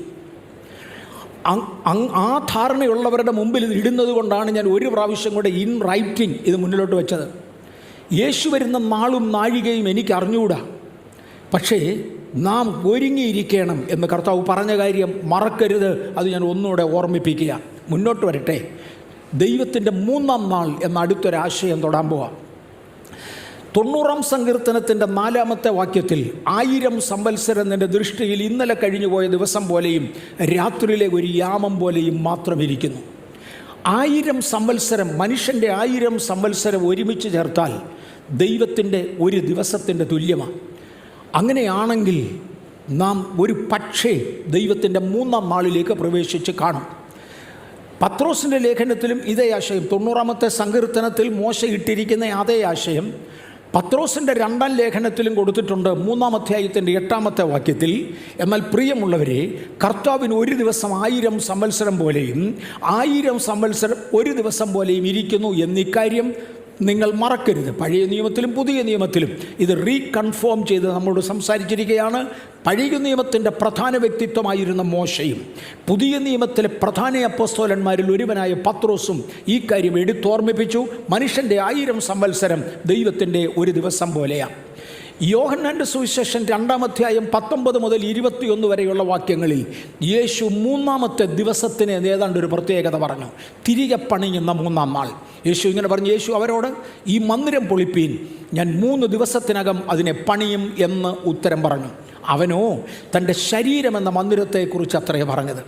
യേശു യഹൂദന്മാരോട് പറഞ്ഞു, നിങ്ങൾ ഈ മന്ദിരം പൊളിക്ക്, ഈ മന്ദിരം പൊളിക്ക്, ഞാൻ 3 ദിവസത്തിനകം അതിനെ പണി. യഹൂദന്മാർ തെറ്റിദ്ധരിച്ചത് അവൻ്റെ ദേവാലയത്തെക്കുറിച്ചാണ്. യേശു പറഞ്ഞത് തൻ്റെ ശരീരത്തെക്കുറിച്ചാണ്. ഇന്നിവിടെ ഇരിക്കുന്ന ദൈവമക്കൾക്കറിയാം തൻ്റെ സഭയം ശരീരമാണ് തനിക്ക് വലുത്. ദൈവത്തിൻ്റെ സഭയം ശരീരത്തെ പൊളിച്ചു കളഞ്ഞതിനെ, അടിച്ചോടിച്ചതിനെ, ചക്രവർത്തിമാർ, രാജ്യങ്ങൾ, സാമ്രാജ്യങ്ങൾ, മല്ലന്മാർ നശിപ്പിച്ചു കളഞ്ഞതിനെ, ദുഷ്ടമൃഗങ്ങളുടെ മുമ്പിൽ വ്യക്തികളെ ഇട്ടെറിഞ്ഞെടുത്ത് വലിയ വലിയ വലിയ മരണത്തിന് അനേകരെ വിഷയരാക്കിയപ്പോൾ, കഴുത്ത് വാളുകൊണ്ട് വെട്ടിത്തകർത്തപ്പോൾ, എരിയുന്ന തീയിൽ ഇട്ടു കൊന്നപ്പോൾ, തിളയ്ക്കുന്ന എണ്ണയിൽ നിർത്തിപ്പൊരിച്ചപ്പോൾ, ഞങ്ങൾക്ക് യേശുവിനെ മതിയെന്ന് പറഞ്ഞ് ഇറങ്ങിത്തിരിച്ച സഭയെ കഴിഞ്ഞ 2000 വർഷമായി തകർത്തോണ്ടിരിക്കുക. യേശു പറഞ്ഞ്, ഈ മന്ദിരം പൊളിക്ക്. നിങ്ങൾ എന്നോട് ഇത് ചെയ്തല്ലോ, പച്ചമരത്തോട് ഇങ്ങനെ ചെയ്താൽ ഉണങ്ങിയതിനോട് നിങ്ങൾ എത്ര അധികം പൊളിക്ക്. പക്ഷെ ഞാനിതിനെ തിരിച്ചു പണി, 3-ാം നാൾ ഞാൻ ഇതിനെ തിരിച്ചു പണിയും. ഇത് യേശു പറഞ്ഞു. ഐ ബിലീവ്, ഞാൻ വിശ്വസിക്കുന്നു. ദൈവത്തിൻ്റെ സഭയെക്കുറിച്ചാണ് ഈ പറയുന്നത്. ഇനിയും ലൂക്കോസിൻ്റെ സുവിശേഷം 13:32 അവൻ അവരോട് പറഞ്ഞത്, നിങ്ങൾ പോയി കുറുക്കനോട് പറ. ഹെരോദാവിൻ്റെ കാര്യമാണ്. ആ വാതകം കട്ടിയ യേശുവിന് ഉപയോഗിക്കാൻ ഞാൻ ഉപയോഗിക്കുന്നില്ല. ഞാൻ ഇന്നും നാളെയും ഭൂതങ്ങളെ പുറത്താക്കുകയും രോഗശാന്തി വരുത്തുകയും 3-ാം നാളിൽ സമാപിക്കുകയും ചെയ്യും. 3-ാമത്തെ ദിവസം ദൈവത്തിന് എന്തോ ഒന്നുണ്ട്, സമാപനത്തിൻ്റെ ദിവസമാണ്. ഒന്നാം ദിവസവും രണ്ടാം ദിവസവും ഞാൻ രോഗികളെ സൗഖ്യമാക്കുകയും ഭൂതങ്ങളെ പുറത്താക്കുകയും ചെയ്യും. സാമാന്യമായ പലതും ചെയ്ത് എൻ്റെ നാമം നിലനിർത്തും. എന്നാൽ വരുന്നു ഒരു മൂന്നാം നാൾ, ഞാൻ സമാപിക്കുന്ന ദിവസം. ആ സമാപിക്കുന്ന ദിവസം എന്നതിനെക്കുറിച്ച് മലയാളത്തിൽ അങ്ങനെ സമാപിക്കുമെന്ന് എഴുതിയെങ്കിലും ഇംഗ്ലീഷ് ഭാഷയിൽ എഴുതിയിരിക്കുന്നത് the third day I shall be perfected. ഞാൻ എൻ്റെ വേലയെ തികയ്ക്കും. I shall be perfected. എൻ്റെ വേലയെ തികയ്ക്കുന്നതാണ് ദൈവത്തിൻ്റെ മൂന്നാം ദിവസം. ഞാനും നിങ്ങളും ദൈവത്തിൻ്റെ മൂന്നാം നാളിലായോ? കാരണം 1000 സംവത്സരം ദൈവത്തിന് ഒരു ദിവസം പോലെയാണെങ്കിൽ 2000 വർഷം 2 ദിവസമല്ലേ? വലിയ കൂടുതൽ കണക്കൊന്നും വേണ്ടല്ലോ. എങ്കിൽ നാം മൂന്നാം ദിവസത്തിലൂടെ അടുത്തോ മൂന്നാം ദിവസത്തേക്ക് കയറാൻ പോകുന്നു. സഭ ഈ ഭൂമിയിൽ സ്ഥാപിക്കപ്പെട്ടത് AD 32. ഒന്നുകൂടെ ആവർത്തിക്കാം. സഭ ഈ ഭൂമിയിൽ സ്ഥാപിക്കപ്പെട്ടത് പെന്തക്കോസ്ത് നാളിൽ പരിശുദ്ധാത്മാവ് ഇറങ്ങി വന്നത്, യേശു ക്രൂശിൽ മരിച്ചത്, യേശു മൂന്നാം നാൾ ഉയർത്തെഴുന്നേറ്റത്, യേശു സ്വർഗാരോഹണം ചെയ്തത്, സഭ ഈ മണ്ണിൽ സ്ഥാപിക്കപ്പെട്ടത്, ഇതൊക്കെ AD 32. അന്നു മുതൽ ഈ 2000 വർഷം എണ്ണിയാൽ 2032 എന്നൊരു തുക കിട്ടും. അങ്ങനെയാണെങ്കിൽ ഒരു പക്ഷേ 2032 യേശുവിൻ്റെ 2000 വർഷം തികയുന്നത്. ഏറെക്കുറെ നാളും നാഴിക എനിക്ക് അറിഞ്ഞുകൂടാ, ആയിരിക്കും തികയുന്നത്. 32 ആണെങ്കിൽ അതിനൊരു 7 വർഷം മുമ്പേ മഹാപീഡ ആരംഭിക്കണം. മഹാപീഡ കാലഘട്ടം വിശ്വാസിക്കുള്ളതല്ല, അത് യഹൂദനുള്ളതാണ്. 32 ഒരു 7 വർഷം മുമ്പേ മഹോദ്രവം ആരംഭിക്കണമെങ്കിൽ എന്ന് പറഞ്ഞാൽ 2025 സഭ ഇന്ന് കഷ്ടത്തിലൂടെ പോകുന്നു. നാം പോകുന്നത് മഹാപീഡയല്ല, മഹോദ്രവമല്ല. യഹൂദനാണ് മഹോദ്രവത്തിലൂടെ പോകുന്നത്, സഭ കഷ്ടത്തിലൂടെ പോകുകയാണ്, യാതൊരു സംശയവുമില്ല. കാണുന്നവൻ കല്ലെറിയുന്നു, വെട്ടിക്കൊല്ലുന്നു, ആത്മീയൻ എന്ന് പറയുന്നവൻ പള്ളു പറഞ്ഞ് അടുക്കുന്നു. ഇങ്ങനെ ഒരുപാട് കാര്യങ്ങളുണ്ട്. പക്ഷേ നാം ഒരു പീഡാകാലത്തൂടെ പോകുകയാണ്, മഹാപീഡാകാലമല്ല. യഹൂദന് വേണ്ടി മാറ്റിവെച്ചിരിക്കുന്ന മഹാപീഡയുടെ കാലം മാറ്റിവെച്ചാൽ 2025 എന്നൊരാശയം കിട്ടും. 2025 എന്നൊരാശയം കിട്ടിയാൽ അന്ന് നമുക്ക് ഒന്നുകൂടെ നോക്കാം. ഈ 2025 ചില പ്രത്യേകതകളുണ്ട്. 25 സെപ്റ്റംബറിൻ്റെ അല്ല, 2025 ചില പ്രത്യേകതകളുണ്ട്. ക്രൂസിഫിക്ഷൻ, അസെൻഷൻ, പെൻഡക്കോസ്റ്റിൻ്റെ സ്റ്റാർട്ടിങ്, ഇതെല്ലാം കൂടി AD 32 പറഞ്ഞു. സഭയുടെ ഉദ്ഘാടനം AD 32 നടന്നെങ്കിൽ മൂന്നാമത്തെ ദിവസം ഹോശയ പ്രവചനം 2-ാം അധ്യായത്തിൻ്റെ 6-ാം അധ്യായത്തിൻ്റെ 2-ാം വാക്യപ്രകാരം 2 ദിവസം കഴിഞ്ഞിട്ട് അവൻ നമ്മെ ജീവിപ്പിക്കും. 3-ാം ദിവസം അവൻ നമ്മെ എഴുന്നേൽപ്പിക്കും. നാം അവൻ്റെ മുൻപാകെ ജീവിക്കുകയും ചെയ്യും. ഈ 2000 വർഷം ആയാൽ 2032 ആവും. അതിൽ നിന്നൊരു 7 വർഷം കുറച്ചാൽ 2025 എന്നൊരു കണക്ക് കിട്ടും. അതാണ് 2025 പ്രത്യേകത. ഏറെക്കുറെ ദൈവത്തിൻ്റെ ഈ സഭയുടെ 2000 വർഷത്തിൽ നിന്ന് 7 കുറച്ച തുകയാണ് 2025 എന്ന് പറയുന്ന നിങ്ങളും ഞാനും നിൽക്കുന്ന ഈ വർഷം. ഒരു പ്രാവശ്യം കൂടി യേശു എന്ന് വരുമെന്ന് എനിക്കറിയത്തില്ല. അത് തീരുമാനിക്കുന്നത് എൻ്റെ കടമയല്ല. പക്ഷെ ഒരുങ്ങിയിരിക്കാൻ സഭയോട് പറയുവാനും ഒരുങ്ങിയിരിക്കാൻ എന്നെ തന്നെ ഏൽപ്പിക്കുവാനും എനിക്ക് കഴിഞ്ഞേ മതിയാകൂ. ഉൽപ്പത്തി പുസ്തകം 6-ന്റെ 3-ാം അധ്യായത്തിൽ എപ്പോൾ യഹോവ മനുഷ്യനിൽ എൻ്റെ ആത്മാവ് സദാകാലവും വാദിച്ചു കൊണ്ടിരിക്കുകയില്ല, അവൻ ജഡം തന്നെയല്ലോ, എങ്കിലും അവൻ്റെ കാലം 120 സംവത്സരമാകും എന്ന് അരുളി ചെയ്തു. His day shall be 120 years. ഇത് നോഹയുടെ കാലത്ത് പറയുന്നത്. ഒരു ബ്രാക്കറ്റിനകത്ത് ഒരു സെപ്പറേറ്റ് ചാപ്റ്ററാണ്. ഇത് നോഹയുടെ കാലത്ത് പറയുന്നതാണ്. നോഹയുടെ കാലത്തെ ജലപ്രളയത്തിന് തൊട്ട് മുമ്പേ യഹോവയായ ദൈവം സംഗതികൾ കണ്ടു. ദൈവത്തിൻ്റെ പുത്രന്മാർ വീണുപോയ ദൂതന്മാർ മനുഷ്യരുടെ കൂട്ടത്തിൽ സൗന്ദര്യമുള്ള പെൺകുട്ടികളെ വിവാഹം കഴിക്കുന്നത് കണ്ടു. കണ്ടേച്ചു പറഞ്ഞ് എൻ്റെ ആത്മാവ് സദാകാലം അവനിൽ വാദിക്കത്തില്ല. നിങ്ങളും മറക്കണ്ട, സദാകാലം ദൈവത്തിൻ്റെ ആത്മാവ് ആരോടും വാദിക്കത്തില്ല. ഇന്ന് പകൽ വാദിക്കുന്നെന്ന് തോന്നിയാൽ ഇന്ന് സമർപ്പിച്ചോണം. Hit the iron once it is hot. ഇങ്ങനെ എന്നിട്ട് പറഞ്ഞ പദമാണ്, എൻ്റെ ആത്മാവ് സദാകാലം വാദിച്ചു കൊണ്ടിരിക്കില്ല, അവൻ്റെ ഇടം തന്നെയല്ലോ, എങ്കിലും അവൻ്റെ കാലം 120 സംവത്സരമാകും എന്നരുളി ചെയ്തു. 120 വർഷം ഒരു മനുഷ്യൻ്റെ ആയുസ് തീരുമാനിക്കുകയായിരുന്നോ? അല്ല. ഉൽപ്പത്തി 9:29 നോഹയുടെ ആയുഷ്കാലം ആകെ 950 സംവത്സരമായിരുന്നു. പിന്നെ അവൻ മരിച്ചു. അങ്ങേര് 120 വർഷം അല്ല ജീവിച്ചത്, 950 വർഷം ജീവിച്ചു. അദ്ദേഹത്തിൻ്റെ മകൻ ഷേം 502 വയസ്സിലാണ് മരിച്ചത്. അദ്ദേഹത്തിൻ്റെ മക്കളെ എല്ലാവരും എടുത്താലും 400 വയസ്സിന് മേളിലാണ് മക്കളും കൊച്ചുമക്കളും ആ കാലത്തുള്ളവരൊക്കെ മരിച്ചത് 400 വയസ്സിന് മേളിലാണ്. അങ്ങനെയാണെങ്കിൽ ഈ 120ൻ്റെ കണക്കെന്തോ ആണ്? അവൻ്റെ കാലം 120 സംവത്സരം. വേദപുസ്തകത്തിൽ പല ഇനം ദിവസങ്ങളും പല ഇനം കണക്കുകളുമുണ്ട്. അതിൽ വിടുതലിനെയും ഉദ്ധാരണത്തെയും പുനരുത്ഥാനത്തെ ദൈവിക വിടുതലിനെ, റിസ്റ്റോറേഷനെ ചിത്രീകരിക്കുന്നതിന് 50 വർഷം ചേരുന്ന ദിവസമായി കണക്കാക്കും. അല്ലെങ്കിൽ ജൂബിലി വർഷമെന്ന് പറയും. ഒരു 120 ജൂബിലി വർഷമായാലോ? മനുഷ്യൻ്റെ ഉദ്ധാരണമല്ലേ, ഭൂമിയുടെ ഉദ്ധാരണമാണ്, ഒത്തിരി കാര്യങ്ങളാണ്. ഒരു ഉദ്ധാരണത്തെക്കുറിച്ചാണ് പറയുന്നത്, അതിൽ ജൂബിലിയിലാണ്. അവൻ്റെ കാലം 120 സംവത്സരമാകുമെന്ന് പറഞ്ഞത് ഒരു പക്ഷെങ്കിൽ 120 ജൂബിലി വർഷങ്ങളാണെങ്കിൽ അതിനെ 6000 എന്ന് വിളിക്കാം. അങ്ങനെയാണെങ്കിൽ ലോകത്തിൻ്റെ ഉൽപ്പത്തി മുതൽ എന്ന് പറഞ്ഞാൽ ഏറെക്കുറെ ഒരു ഭാഷയിൽ ആദാമിനെ ഏദൻ തോട്ടത്തിൽ നിന്ന് ഇറക്കി വിട്ടത് മുതൽ 6000 വർഷമായിരിക്കും മനുഷ്യന് ദൈവം കൊടുത്തിരിക്കുന്ന കാലഘട്ടം. അത് തന്നെയാണ് ദൈവം സൃഷ്ടിയിലും കാണിച്ചത്. സൃഷ്ടിയിലും ദൈവം ചെയ്തത് ഇത് തന്നെയാണ്. സൃഷ്ടിയിൽ 6 ദിവസം ജോലി ചെയ്തു, 7-ാം ദിവസം ദൈവം സ്വസ്ഥത ആരംഭിച്ചു.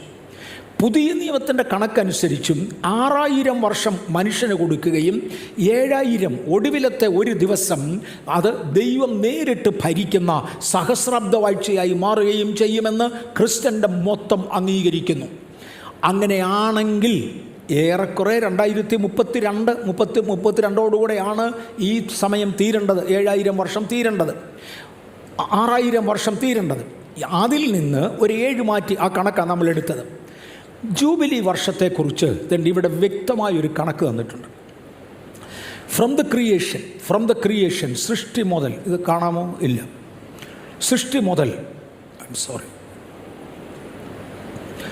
മുതൽ 2000 വർഷം കഴിഞ്ഞതോടെ അബ്രഹാം ജനിച്ചു. ആദ്യത്തെ 2000 വർഷം കഴിഞ്ഞതോടെ അബ്രഹാം ജനിച്ചു. രണ്ടാമത്തെ 2000 വർഷം കഴിഞ്ഞതോടെ യെരുശലേം ദേവാലയം പണിയുവാൻ കൽപ്പനയായി. അടുത്തത് 80th ജൂബിലി. 2000 വർഷം കഴിഞ്ഞതോടെ യേശുവിൻ്റെ 1-ാം വരവ് നടന്നു. പ്രപഞ്ച സൃഷ്ടി മുതൽ 2000 വർഷം കഴിഞ്ഞതോടെ അബ്രഹാം ജനിച്ചു.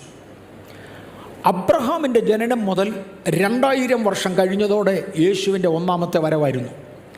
എങ്കിൽ ആ സ്കെയിൽ അനുസരിച്ച് പോയാൽ അടുത്ത 2000 വർഷം കഴിഞ്ഞാൽ യേശു മടങ്ങി വരുവാനുള്ള സാധ്യത തെളിഞ്ഞു നിൽക്കുക. അത് 2032 യേശുവിൻ്റെ മടങ്ങി വരവിൻ്റെ സാധ്യത തെളിഞ്ഞു നിൽക്കുകയാണ്. അത് 2032 6000 വർഷത്തിൻ്റെ ഒരു ഓടിച്ചുള്ള കണക്കാണ് ഞാൻ ഇങ്ങോട്ട് ഇട്ടിരിക്കുന്നത്. യൂട്യൂബിലുണ്ട്, വേണ്ടവർക്ക് പിന്നത്തേതിൽ എടുത്തു നോക്കുകയും ചെയ്യാം. വെളിപ്പാട് പുസ്തകം 22-11 മുതൽ 15 വരെയുള്ള വാക്യങ്ങളിൽ അനീതി ചെയ്യുന്നവൻ ഇനിയും അനീതി ചെയ്യട്ടെ, അഴുക്കുള്ളവൻ ഇനിയും അഴുക്കാകട്ടെ, നീതിമാൻ ഇനിയും നീതി ചെയ്യട്ടെ, വിശുദ്ധൻ ഇനിയും തന്നെ വിശുദ്ധീകരിക്കുന്നുവട്ടെ എന്ന് പറയുന്ന ഫൈനൽ ഡേയ്സിൽ നമ്മൾ എത്തി. നമ്മളിനി അന്ത്യത്തിലോട്ട് വന്നു. നമ്മൾ ഫൈനൽ ഡേയിലോട്ട് എത്തി. വരട്ടെ. God is not a God of random. ഒക്കുന്ന പോലെ എന്തെങ്കിലും എടുത്തു കാണിക്കുന്ന ഒരു പുള്ളി അല്ല ദൈവം. എനിക്ക് പെട്ടെന്ന് അങ്ങോട്ട് തോന്നുന്ന കാര്യങ്ങൾ ഞാൻ ചെയ്തെന്ന് വരാം, പക്ഷെ തമ്പുരാൻ അങ്ങനല്ല. He's highly ordered. അപ്പോയിൻറ്റഡ് ടൈമുണ്ട്, അപ്പോയിൻറ്റഡ് സീസണുണ്ട്, സകലത്തിനുമുണ്ട്. എക്ലീഷ്യസ് 3-ാം അധ്യായത്തിൻ്റെ 1-2 വാക്യങ്ങളിൽ, സഭാപ്രസംഗി 3-ാം അധ്യായത്തിൻ്റെ 1-2 വാക്യങ്ങളിൽ എല്ലാറ്റിനും ഒരു സമയമുണ്ട്. ആകാശത്തിന് കീഴിലുള്ള സകല കാര്യത്തിനും ഒരു കാലമുണ്ട്. ജനിപ്പാനൊരു കാലം, മരിപ്പാനൊരു കാലം, നടുവാനൊരു കാലം, നട്ടത് പറിപ്പാനൊരു കാലം, കൊല്ലുവാനൊരു കാലം, സൗഖ്യമാക്കുവാൻ ഒരു കാലം എന്നിങ്ങനെ ദൈവിക നിയമനങ്ങളിൽ ചില നാളുകളുണ്ട്. ഉൽപ്പത്തി പുസ്തകം 8:22 കർത്താവ് പറഞ്ഞു, ഭൂമി ഉള്ള കാലത്തോളം വിതയും കൊയ്ത്തും ശീതവും ഉഷ്ണവും വേനലും വർഷവും രാവും പകലും നിന്നു പോകയില്ല. അതിൻ്റെ കാലത്ത് തന്നെ വരും. ആകാശത്തിലെ പറവകളെക്കുറിച്ച് നോക്കി വെച്ച് പറഞ്ഞു. യെരമ്യാവ് 8:7-8 വാക്യങ്ങളിൽ ആകാശത്തിലെ പെരിഞ്ഞാറ തൻ്റെ കാലം അറിയുന്നു. കുറുമ്പറാവും മീവൽപക്ഷിയും കൊക്കും മടങ്ങിവരവിനുള്ള സമയം അനുസരിക്കുന്നു. എൻ്റെ ജനമോ യഹോവയുടെ സമയം അറിയുന്നില്ല. നമ്മൾ ഉഴപ്പി നടക്കരുത്, നമ്മൾ സമയം അറിയണം. മത്തായിയുടെ സുവിശേഷം 16:3 യേശു പറഞ്ഞു, രാവിലെ ആകാശം മൂടിച്ചുവെന്ന് കണ്ടാൽ ഇന്ന് മഴക്കോൾ ഉണ്ടാകുമെന്ന് നിങ്ങൾ പറയുന്നു. ആകാശത്തിൻ്റെ ഭാവം വിവേചിപ്പാൻ നിങ്ങൾ അറിയുന്നു, എന്നാൽ കാലങ്ങൾ ലക്ഷണങ്ങളെ വിവേചിപ്പാൻ കഴിയുകയില്ലയോ? ഇത്രയും ഇങ്ങോട്ടായല്ലോ. കാലലക്ഷണങ്ങളെ വിവേചിക്കാൻ നിങ്ങൾക്ക് കഴിയത്തില്ലയോ? വിവേചിച്ചേ മതിയാകെയുള്ളൂ. Jesus was born as per the prophecies. യേശുവിന് പ്രത്യേകിച്ചൊന്നും പ്രോഗ്രാം നോക്കേണ്ട കാര്യമില്ലായിരുന്നു. പഴയ നിയമ പ്രവാചകന്മാർ ആവർത്തിച്ച് അങ്ങോട്ട് പറഞ്ഞതിൻ്റെ നിവർത്തീകരണം മാത്രമായിരുന്നു. മതപുരുഷന്മാർ അനേകർ ഭൂമിയിലുണ്ടെങ്കിലും ഇതുപോലെ പ്രവചനത്തിനൊത്തവണ്ണം മാത്രം വന്ന ഒരൊറ്റ മതഗ്രന്ഥമെങ്കിലും വിശദീകരിക്കുന്ന രണ്ടാമതൊരു വ്യക്തിത്വത്തെ കണ്ടിട്ടില്ല. പ്രപഞ്ചത്തിൻ്റെ ഉൽപ്പത്തിക്ക് മുന്നമേ തൻ്റെ പുത്രൻ്റെ ജനനവും മരണവും ജീവനും മടങ്ങിവരവും നേരത്തെ കുറിച്ചു വെച്ചവനായ ദൈവത്തിൻ്റെ പുസ്തകപ്രകാരം ഗലാത്യലേഖനം 4-ാം അധ്യായത്തിൻ്റെ 4-ാമത്തെ വാക്യത്തിൽ, എന്നാൽ കാലസമ്പൂർണത വന്നപ്പോൾ ദൈവം തൻ്റെ പുത്രനെ സ്ത്രീയിൽ നിന്ന് ജനിച്ചവനായി ന്യായപ്രമാണത്തിന് കീഴിൽ ജനിച്ചവനായി നിയോഗിച്ചയച്ചു. ഞാൻ കഴിഞ്ഞ ദിവസം പണ്ഡിതനായ ഒരു വ്യക്തിയുടെ ഒരു മെസ്സേജ് കേട്ടു. എന്നെ അത് പിടിച്ചു കുലുക്കി. ഇതിനു മുമ്പേ ഞാൻ ആശയം കേട്ടിട്ടില്ല. ഒരു മലയാളി തന്നെയാണ്, വളരെ പണ്ഡിതനാണ്. 2 MA ബിരുദങ്ങളുണ്ട്, അതിൻ്റെ മണ്ടയ്ക്ക് വേറെ ഏതാണ്ടൊക്കെ ഉണ്ട് എന്നെൻ്റെ അറിവ്. അദ്ദേഹം പറഞ്ഞു, കാലത്തിൻ്റെ തികവ് എന്ന് പറഞ്ഞാൽ, കാലസമ്പൂർണത എന്ന് പറഞ്ഞാൽ എന്നാണെന്ന്. ലോകത്തിൻ്റെ ആരംഭം മുതൽ യേശുക്രിസ്തുവിൻ്റെ കാലം വരെ ഇങ്ങോട്ട് എടുത്താൽ ഈ യേശുവിൻ്റെ കാലത്തിന് തൊട്ട് മുമ്പേ കണ്ടമാനം ചേഞ്ചസ് നടന്നു. സംസ്കാരങ്ങൾ തമ്മിൽ ഇടപഴകുന്ന ഒരു പതിവില്ലായിരുന്നു. അന്നാണ് ബാബിലോന്യ രാജ്യം രംഗത്ത് വന്നത്. സംസ്കാരങ്ങൾ തമ്മിൽ ഇടകലർത്തുവാൻ അദ്ദേഹം തീരുമാനിച്ചു. അങ്ങനെ ബാബിലോന്യ സംസ്കാരം കൊണ്ട് ഭരണം മുന്നിൽ വന്നതിനാൽ സംസ്കാരങ്ങൾ അന്യോന്യം ഇടപഴകി തുടങ്ങി. അതിനെ തുടർന്നാണ് റോമൊക്കെ രംഗത്ത് വരുന്നത്. ഒരു അലക്സാണ്ടർ ചക്രവർത്തി വന്നു. അലക്സാണ്ടർ ചക്രവർത്തി ലോകത്തെ മുഴുവനും വെട്ടിപ്പിടിക്കണമെന്ന് തീരുമാനമായിരുന്നു. ഞാൻ കേട്ടതാണ്, ക്രോസ് വെരിഫൈഡ് അല്ല. അലക്സാണ്ടർ ചക്രവർത്തി ലോകത്തെ മുഴുവനും വെട്ടിപ്പിടിക്കണമെന്ന് തീരുമാനിച്ചു. അതിനുവേണ്ടി വലിയൊരു പട്ടാളത്തെ ഉണ്ടാക്കി. പക്ഷെ പ്രശ്നം, കിഴക്കോട്ട് പോകാൻ പറഞ്ഞാൽ പട്ടാളം പടിഞ്ഞാട്ട് പോകും. ഇരിക്കടാന്ന് പറഞ്ഞാൽ കിടക്കും, കിടക്കടാന്ന് പറഞ്ഞാൽ ഓടും. കാര്യം ഭാഷ മനസ്സിലാകത്തില്ല.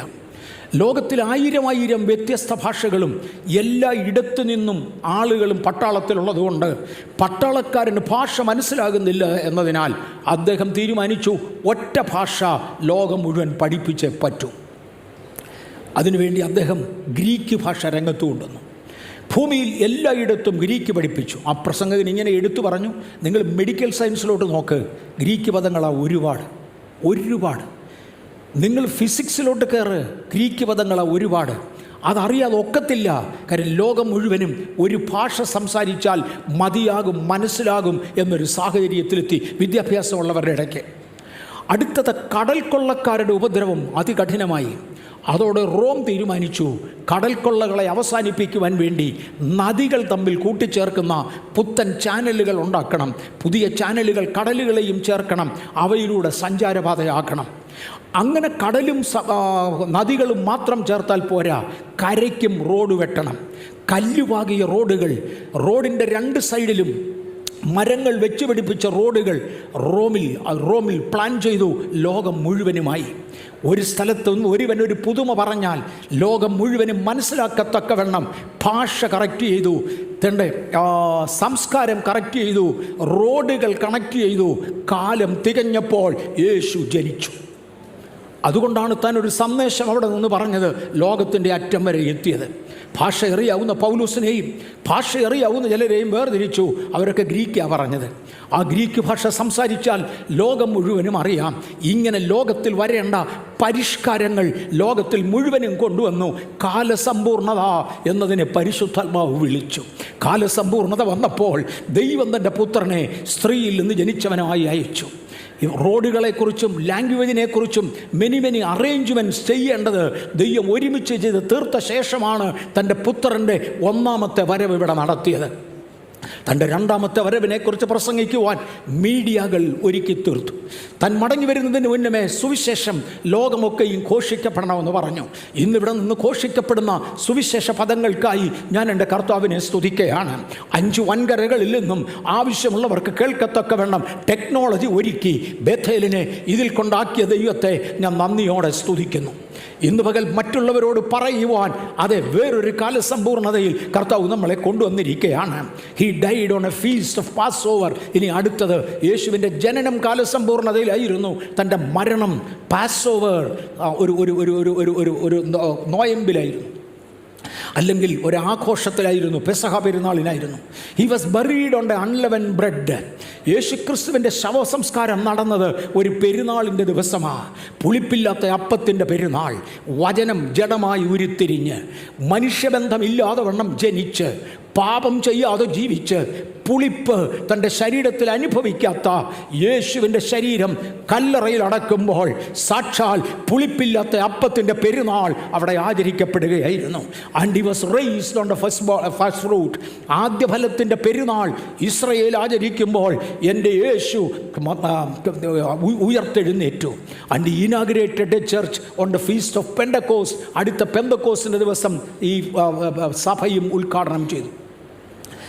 പാസ്ഓവർ, unleaven bread, fruit of first fruit, Pentecost.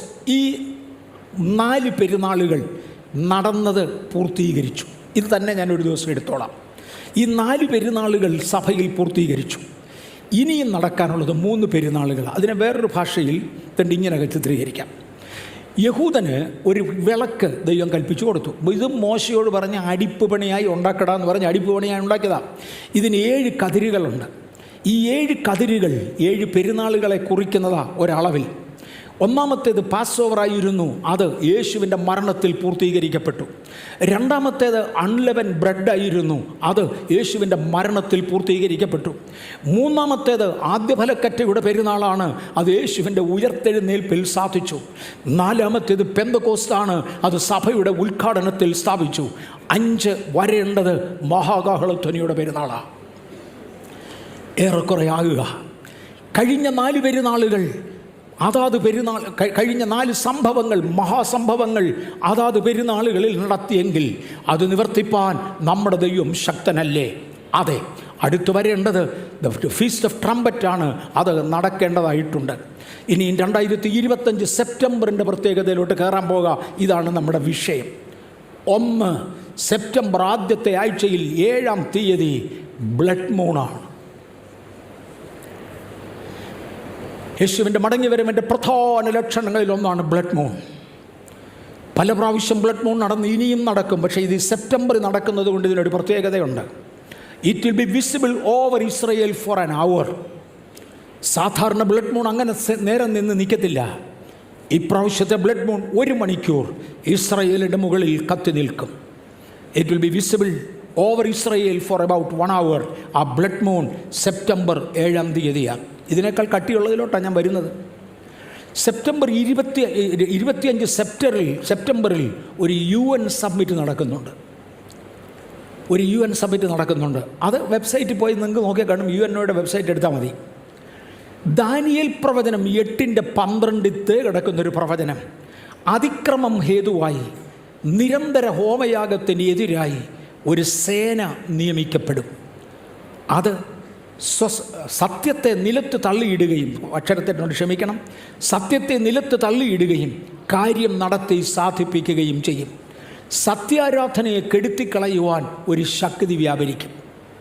ഇവിടെ നിന്നുകൊണ്ട് ഞാനൊരല്പം ചുരുക്കത്തിൽ പറയാം. യഹൂദന് ദേവാലയം അതിൻ്റെ സ്ഥാനത്ത് പണിയണം എന്ന് നിർബന്ധമുണ്ട്. കാരണം യഹൂദൻ്റെ ദേവാലയം പണ്ട് ഇരുന്നിടത്തുന്നത് പൊളിച്ചു കളഞ്ഞു. തിരിച്ച് അവിടെ തന്നെ പണിയണമെന്ന് അവർക്ക് നിർബന്ധമുണ്ട്. യഹൂദനെ പോലെ തന്നെ മുസ്ലിങ്ങൾക്കും അവരുടെ പുണ്യസ്ഥലമാണത്. അതുകൊണ്ട് റോക്ക് ഓഫ് ദ ഡോം അവിടെ തന്നെ ഇരിക്കണം, അവിടെ വേണം എന്ന് അവർക്ക് നിർബന്ധമുണ്ട്. ക്രിസ്ത്യാനിയുടെയും പുണ്യഭൂമിയാണത്. ക്രിസ്ത്യാനി വിശ്വസിക്കുന്നത് യേശു മടങ്ങി വരുന്നതിന് മുമ്പേ അവിടെ തന്നെ അവിടെ യഹൂദൻ്റെ ദേവാലയം പണിയണം. ഈ 3 പേരും കൂടെ ഭയങ്കര ശല്യമായതുകൊണ്ട് ഒരു രാജാവ് ഇതിനെല്ലാം തകർക്കാനായി തീരുമാനിക്കും. നിൻ്റെ ഒന്നും ആരാധന വേണ്ട, പക്ഷെങ്കിൽ ആലയം വേണം എന്നവൻ അന്തിമമായി പറയും. അതിനെക്കുറിച്ച് ദാനിയേൽ 9:27 അവനൊരാഴ്ച വട്ടത്തേക്ക് പലരോടും നിയമത്തെ കഠിനമാക്കും. ഒരു പൊതു ഗവൺമെൻറ് എഴുന്നേൽക്കുകയും ഒരു ഭരണാധികാരി എഴുന്നേൽക്കുകയും ആ ഭരണാധികാരി ഒരാഴ്ചത്തേക്ക് പലരോടും നിയമത്തെ കഠിനമാക്കുകയും ആഴ്ചവട്ടത്തിൻ്റെ മധ്യേ അവൻ ഹനനയാഗവും ഭോജനയാഗവും നിർത്തലാക്കി കളയുകയും ചെയ്യുന്ന ഒരു ഭരണാധികാരി എഴുന്നേൽക്കണം. ഇത് UNO ആയിരിക്കും എന്ന് ഞാൻ വിശ്വസിക്കുന്നു. ഞാൻ ഒരുപാട് പ്രാവശ്യം പറഞ്ഞിട്ടുണ്ട്, ഇത് UNO ആയിരിക്കണം. UNOയിൽ ഈ സെപ്റ്റംബറിൽ വരാൻ പോകുന്ന ആ പ്രധാനപ്പെട്ട തീരുമാനം യെരുശലേമിനെ സമാധാനമായി പിരിക്കണം. ഈ സെപ്റ്റംബറിൽ നടക്കാൻ പോവാം. ദാനിയേൽ 9:27 അവൻ ഒരാഴ്ച വട്ടത്തേക്ക് പലരോടും നിയമത്തെ കഠിനമാക്കും. ഒരാഴ്ചയുടെ കണക്ക് നമ്മൾ വന്ന് നിന്നു 7 വർഷം. 2025 മുതൽ അടുത്ത 7 വർഷമാണ് 2032, ദൈവത്തിൻ്റെ 3-ാം നാൾ. ഈ 7 വർഷത്തേക്ക് നിയമത്തെ കഠിനമാക്കുവാൻ, ഒരു നിയമം നിർമ്മിക്കുവാൻ UNO ഒരുമിച്ച് കൂടുകയാണ്. UNOയിൽ നടക്കാൻ പോകുന്ന കാര്യം തെണ്ടിയതാണ്. UN submit in September 2025. Daniel പ്രവചനം 9:27 and blood moon also appeared. Blood moon പ്രത്യക്ഷപ്പെടാൻ പോകുന്നു സെപ്റ്റംബറിനെ കുറിച്ച് എനിക്ക് വ്യക്തിപരമായി ഭയങ്കര പ്രത്യാശയുള്ളതാണ്. നീണ്ട വർഷങ്ങൾക്ക് പുറകിലൊരിക്കൽ പരിശുദ്ധാത്മാവ് എന്നോട് സെപ്റ്റംബർ 1-ാം തീയതി മുതൽ നിനക്ക് ചില ചേഞ്ച് എന്ന് പറഞ്ഞു. അനേക വർഷങ്ങളിൽ ഞാനത് അനുഭവിച്ചു. ഈ വർഷവും ഞാനത് അനുഭവിക്കും. അത് വ്യക്തിപരമാണ്. എന്നാൽ ദൈവസഭയോടുള്ള ബന്ധത്തിൽ എന്തോ ഒന്നുണ്ട്. ഈ സമയത്ത് നമുക്ക് ഹഗ്ഗായിയുടെ പ്രവചനം 2-ാം അധ്യായം ദയവായി വായിക്കാമോ? സ്റ്റേജിൽ വന്ന് വായിക്കാമോ പ്ലീസ്? നമുക്ക് എൻ്റെ സമയം കഴിഞ്ഞു എന്ന് എനിക്കറിയാം. സുനിൽ, സോറി, ഞാൻ 9:30 നിർത്തും. 9:30 നിർത്തി വെച്ചിരുന്നോളാം. സെപ്റ്റംബറിൻ്റെ പ്രത്യേകത ഞാൻ തൊടുകയാണ്. സെപ്റ്റംബറിൻ്റെ പ്രത്യേകത ഞാൻ തൊടുകയാണ്. അതിനോട് ചേർന്ന് ഹഗ്ഗായിയും കൂടെ വായിക്കാം. 9-ാം മാസം 24-ാം തീയതി. ഇതാദ്യം വായിക്കേണ്ടതായിരുന്നു, നിർഭാഗ്യവശാൽ ഞാൻ മറന്നുപോയി. അതുകൊണ്ടാണ്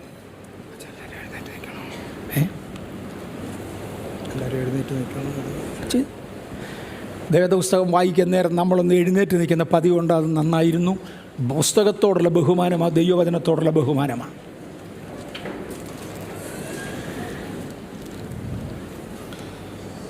ഹഗ്ഗായി പ്രവചനം 2-ാം അധ്യായം നമുക്ക് ഒരുമിച്ച് വായിക്കാം. 7-ാം മാസം 21-ാം തീയതി ഹഗ്ഗായി പ്രവാചകൻ മുഖാന്തരം യഹോവയുടെ അരുളപ്പാടുണ്ടായതെന്തെന്നാൽ, നീ യഹൂദ ദേശാധിപതിയായി ശേൽത്തിയേലിൻ്റെ മകനായ സെരുബാബേലിനോടും മഹാപുരോഹിതനായി യഹസോദാക്കിൻ്റെ മകനായ യോശുവയോടും ജനത്തിൽ ശേഷിപ്പുള്ളവരോടും പറയേണ്ടത് എന്തെന്നാൽ, നിങ്ങളിൽ ഈ ആലയത്തെ അതിൻ്റെ ആദ്യ മഹത്വത്തോടെ കണ്ടവരായി ആർ ശേഷിച്ചിരിക്കുന്നു? ഇപ്പോൾ കണ്ടിട്ട് നിങ്ങൾക്ക് എന്ത് തോന്നുന്നു? ഏതുമില്ലാത്തതുപോലെ തോന്നുന്നില്ലയോ? ഇപ്പോഴോ സെരുബാബേലേ, ധൈര്യപ്പെടുക എന്ന യഹോവയുടെ അരുളപ്പാട്. മഹാപുരോഹിതനായി യഹോസാദാക്കിൻ്റെ മകനായ യോശുവേ, ധൈര്യപ്പെടുക. ദേശത്തിലെ സകല ജനവുമായുള്ളവരെ ധൈര്യപ്പെട്ട് വേല ചെയ്യുവീനെന്ന് യഹോവയുടെ അരുളപ്പാട്. ഞാൻ നിങ്ങളോട് കൂടെ ഉണ്ടല്ലോ എന്ന് സൈന്യങ്ങളുടെ യഹോവയുടെ അരുളപ്പാട്. നിങ്ങൾ മിസ്രയീമിൽ നിന്ന് പുറപ്പെട്ടപ്പോൾ ഞാൻ നിങ്ങളോട് ചെയ്തിരിക്കുന്ന നിയമത്തിൻ്റെ വചനം ഓർപ്പീൻ. എൻ്റെ ആത്മാവ് നിങ്ങളുടെ ഇടയിൽ വസിക്കുന്നു. നിങ്ങൾ ഭയപ്പെടേണ്ട. സൈന്യങ്ങളുടെ യഹോവ ഇപ്രകാരം അരുളി ചെയ്യുന്നു, ഇനി കുറഞ്ഞൊന്ന് കഴിഞ്ഞിട്ട് ഞാൻ ആകാശത്തെയും ഭൂമിയെയും കടലിനെയും കരയെയും ഇളക്കും. ഞാൻ സകല ജാതികളെയും ഇളക്കും. സകല ജാതികളുടെയും മനോഹര വസ്തു വരികയും ചെയ്യും. ഞാൻ ഈ ആലയത്തെ മഹത്വപൂർണ്ണമാക്കുമെന്ന് സൈന്യങ്ങളുടെ യഹോവ അരുളി ചെയ്യുന്നു. വെള്ളി എനിക്കുള്ളത്, പൊന്നും എനിക്കുള്ളത് എന്ന് സൈന്യങ്ങളുടെ യഹോവയുടെ അരുളപ്പാട്. ഈ ആലയത്തിൻ്റെ പിന്നത്തെ മഹത്വം മുമ്പലത്തേതിലും വലുതായിരിക്കുമെന്ന് സൈന്യങ്ങളുടെ യഹോവ അരുളി ചെയ്യുന്നു. ഈ സ്ഥലത്ത് ഞാൻ സമാധാനം നൽകുമെന്ന് സൈന്യങ്ങളുടെ യഹോവയുടെ അരുളപ്പാട്. ദാര്യാവേശിൻ്റെ 2-ാം ആണ്ട് 9-ാം മാസം 24-ാം തീയതി ഹഗ്ഗായി പ്രവാചകൻ മുഖാന്തരം യഹോവയുടെ അരുളപ്പാടുണ്ടായതെന്തെന്നാൽ, സൈന്യങ്ങളുടെ യഹോവ ഇപ്രകാരം അരുളി ചെയ്യുന്നു, നിങ്ങൾ പുരോഹിതന്മാരോട് ന്യായപ്രമാണത്തെക്കുറിച്ച് ചോദിക്കേണ്ടതെന്തെന്നാൽ, ഒരുത്തൻ തൻ്റെ വസ്ത്രത്തിൻ്റെ കോന്തലയ്ക്കൽ വിശുദ്ധ മാംസം വഹിച്ച് ആ കോന്തല കൊണ്ട് അപ്പമോ പായസമോ വീഞ്ഞോ എണ്ണയോ ഏതെങ്കിലും ഒരു ഭക്ഷണ സാധനമോ തൊട്ടാൽ അത് വിശുദ്ധമാകുമോ? അതിന് പുരോഹിതന്മാർ ഇല്ല എന്നുത്തരം പറഞ്ഞു.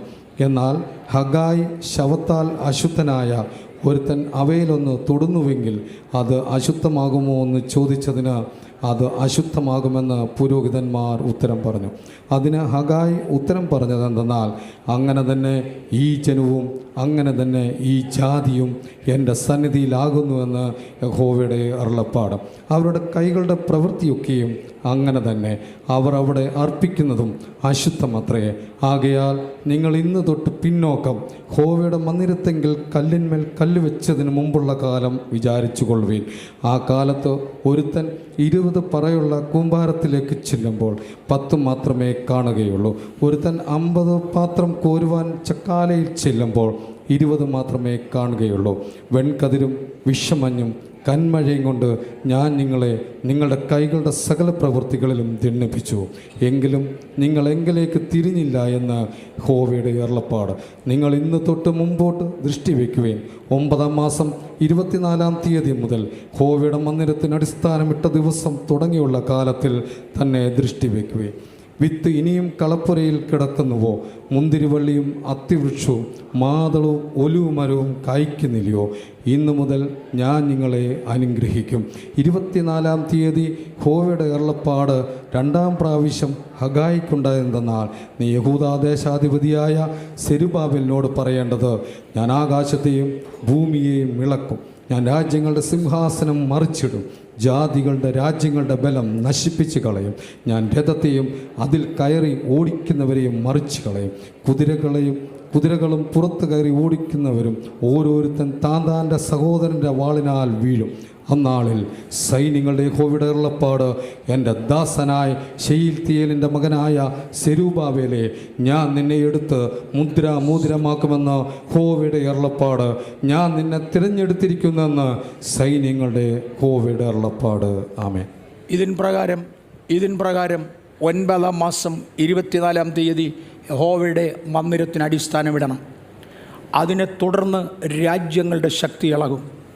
നിങ്ങൾ ആ കാണിച്ച പടത്തിൽ കണ്ട UNOയുടെ തീരുമാനമെടുക്കുന്നത് സെപ്റ്റംബർ 24-ാം തീയതിയാണ്.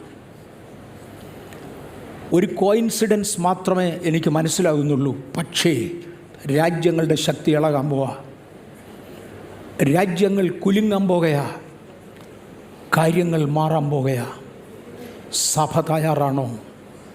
സഭ തയ്യാറാകണം. കർത്താവേ, അങ്ങയുടെ ജനത്തെ ഞാൻ അനുഗ്രഹിച്ച് പ്രാർത്ഥിക്കുന്നു. കേവലം ഒരു കോയിൻസിഡൻസ് മാത്രമാണ് ഞങ്ങൾ ഇന്ന് വായിച്ച വാക്യം.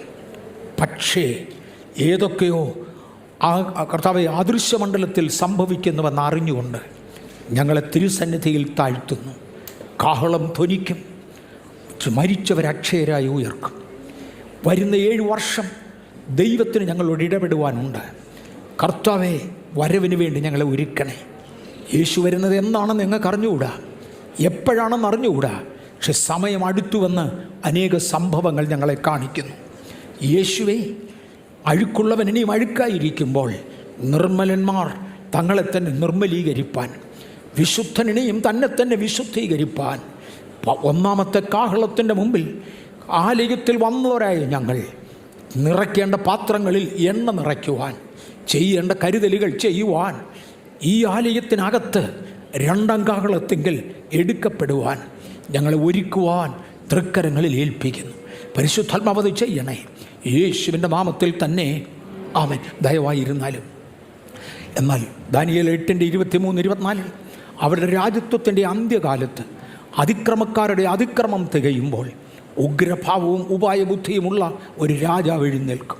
അവൻ്റെ അധികാരം വലുതായിരിക്കും, സ്വന്തം ശക്തിയാലല്ല, സാത്താൻ്റെ ശക്തിയാല. രാജ്യങ്ങൾ ഇളകുവാൻ സമയമായി. സെപ്റ്റംബറോടുകൂടെ ഒരു വലിയ ആത്മീക ചേഞ്ച് ഉണ്ടാവും. വിശുദ്ധൻ വിശുദ്ധിയിലേക്ക് നടക്കട്ടെ, അശുദ്ധൻ അശുദ്ധിയിൽ പോകട്ടെ. പക്ഷേ 1-ാം കാഹളം നമുക്ക് ധ്വനിപ്പിച്ചുകൊണ്ടിരിക്കാം. ദൈവമായ കർത്താവ് നമ്മെ സഹായിക്കട്ടെ. നമ്മുടെ ജീവിതത്തെ ദൈവത്തിന് വേണ്ടി ഒഴിഞ്ഞു വെക്കാം. കർത്താവിൻ്റെ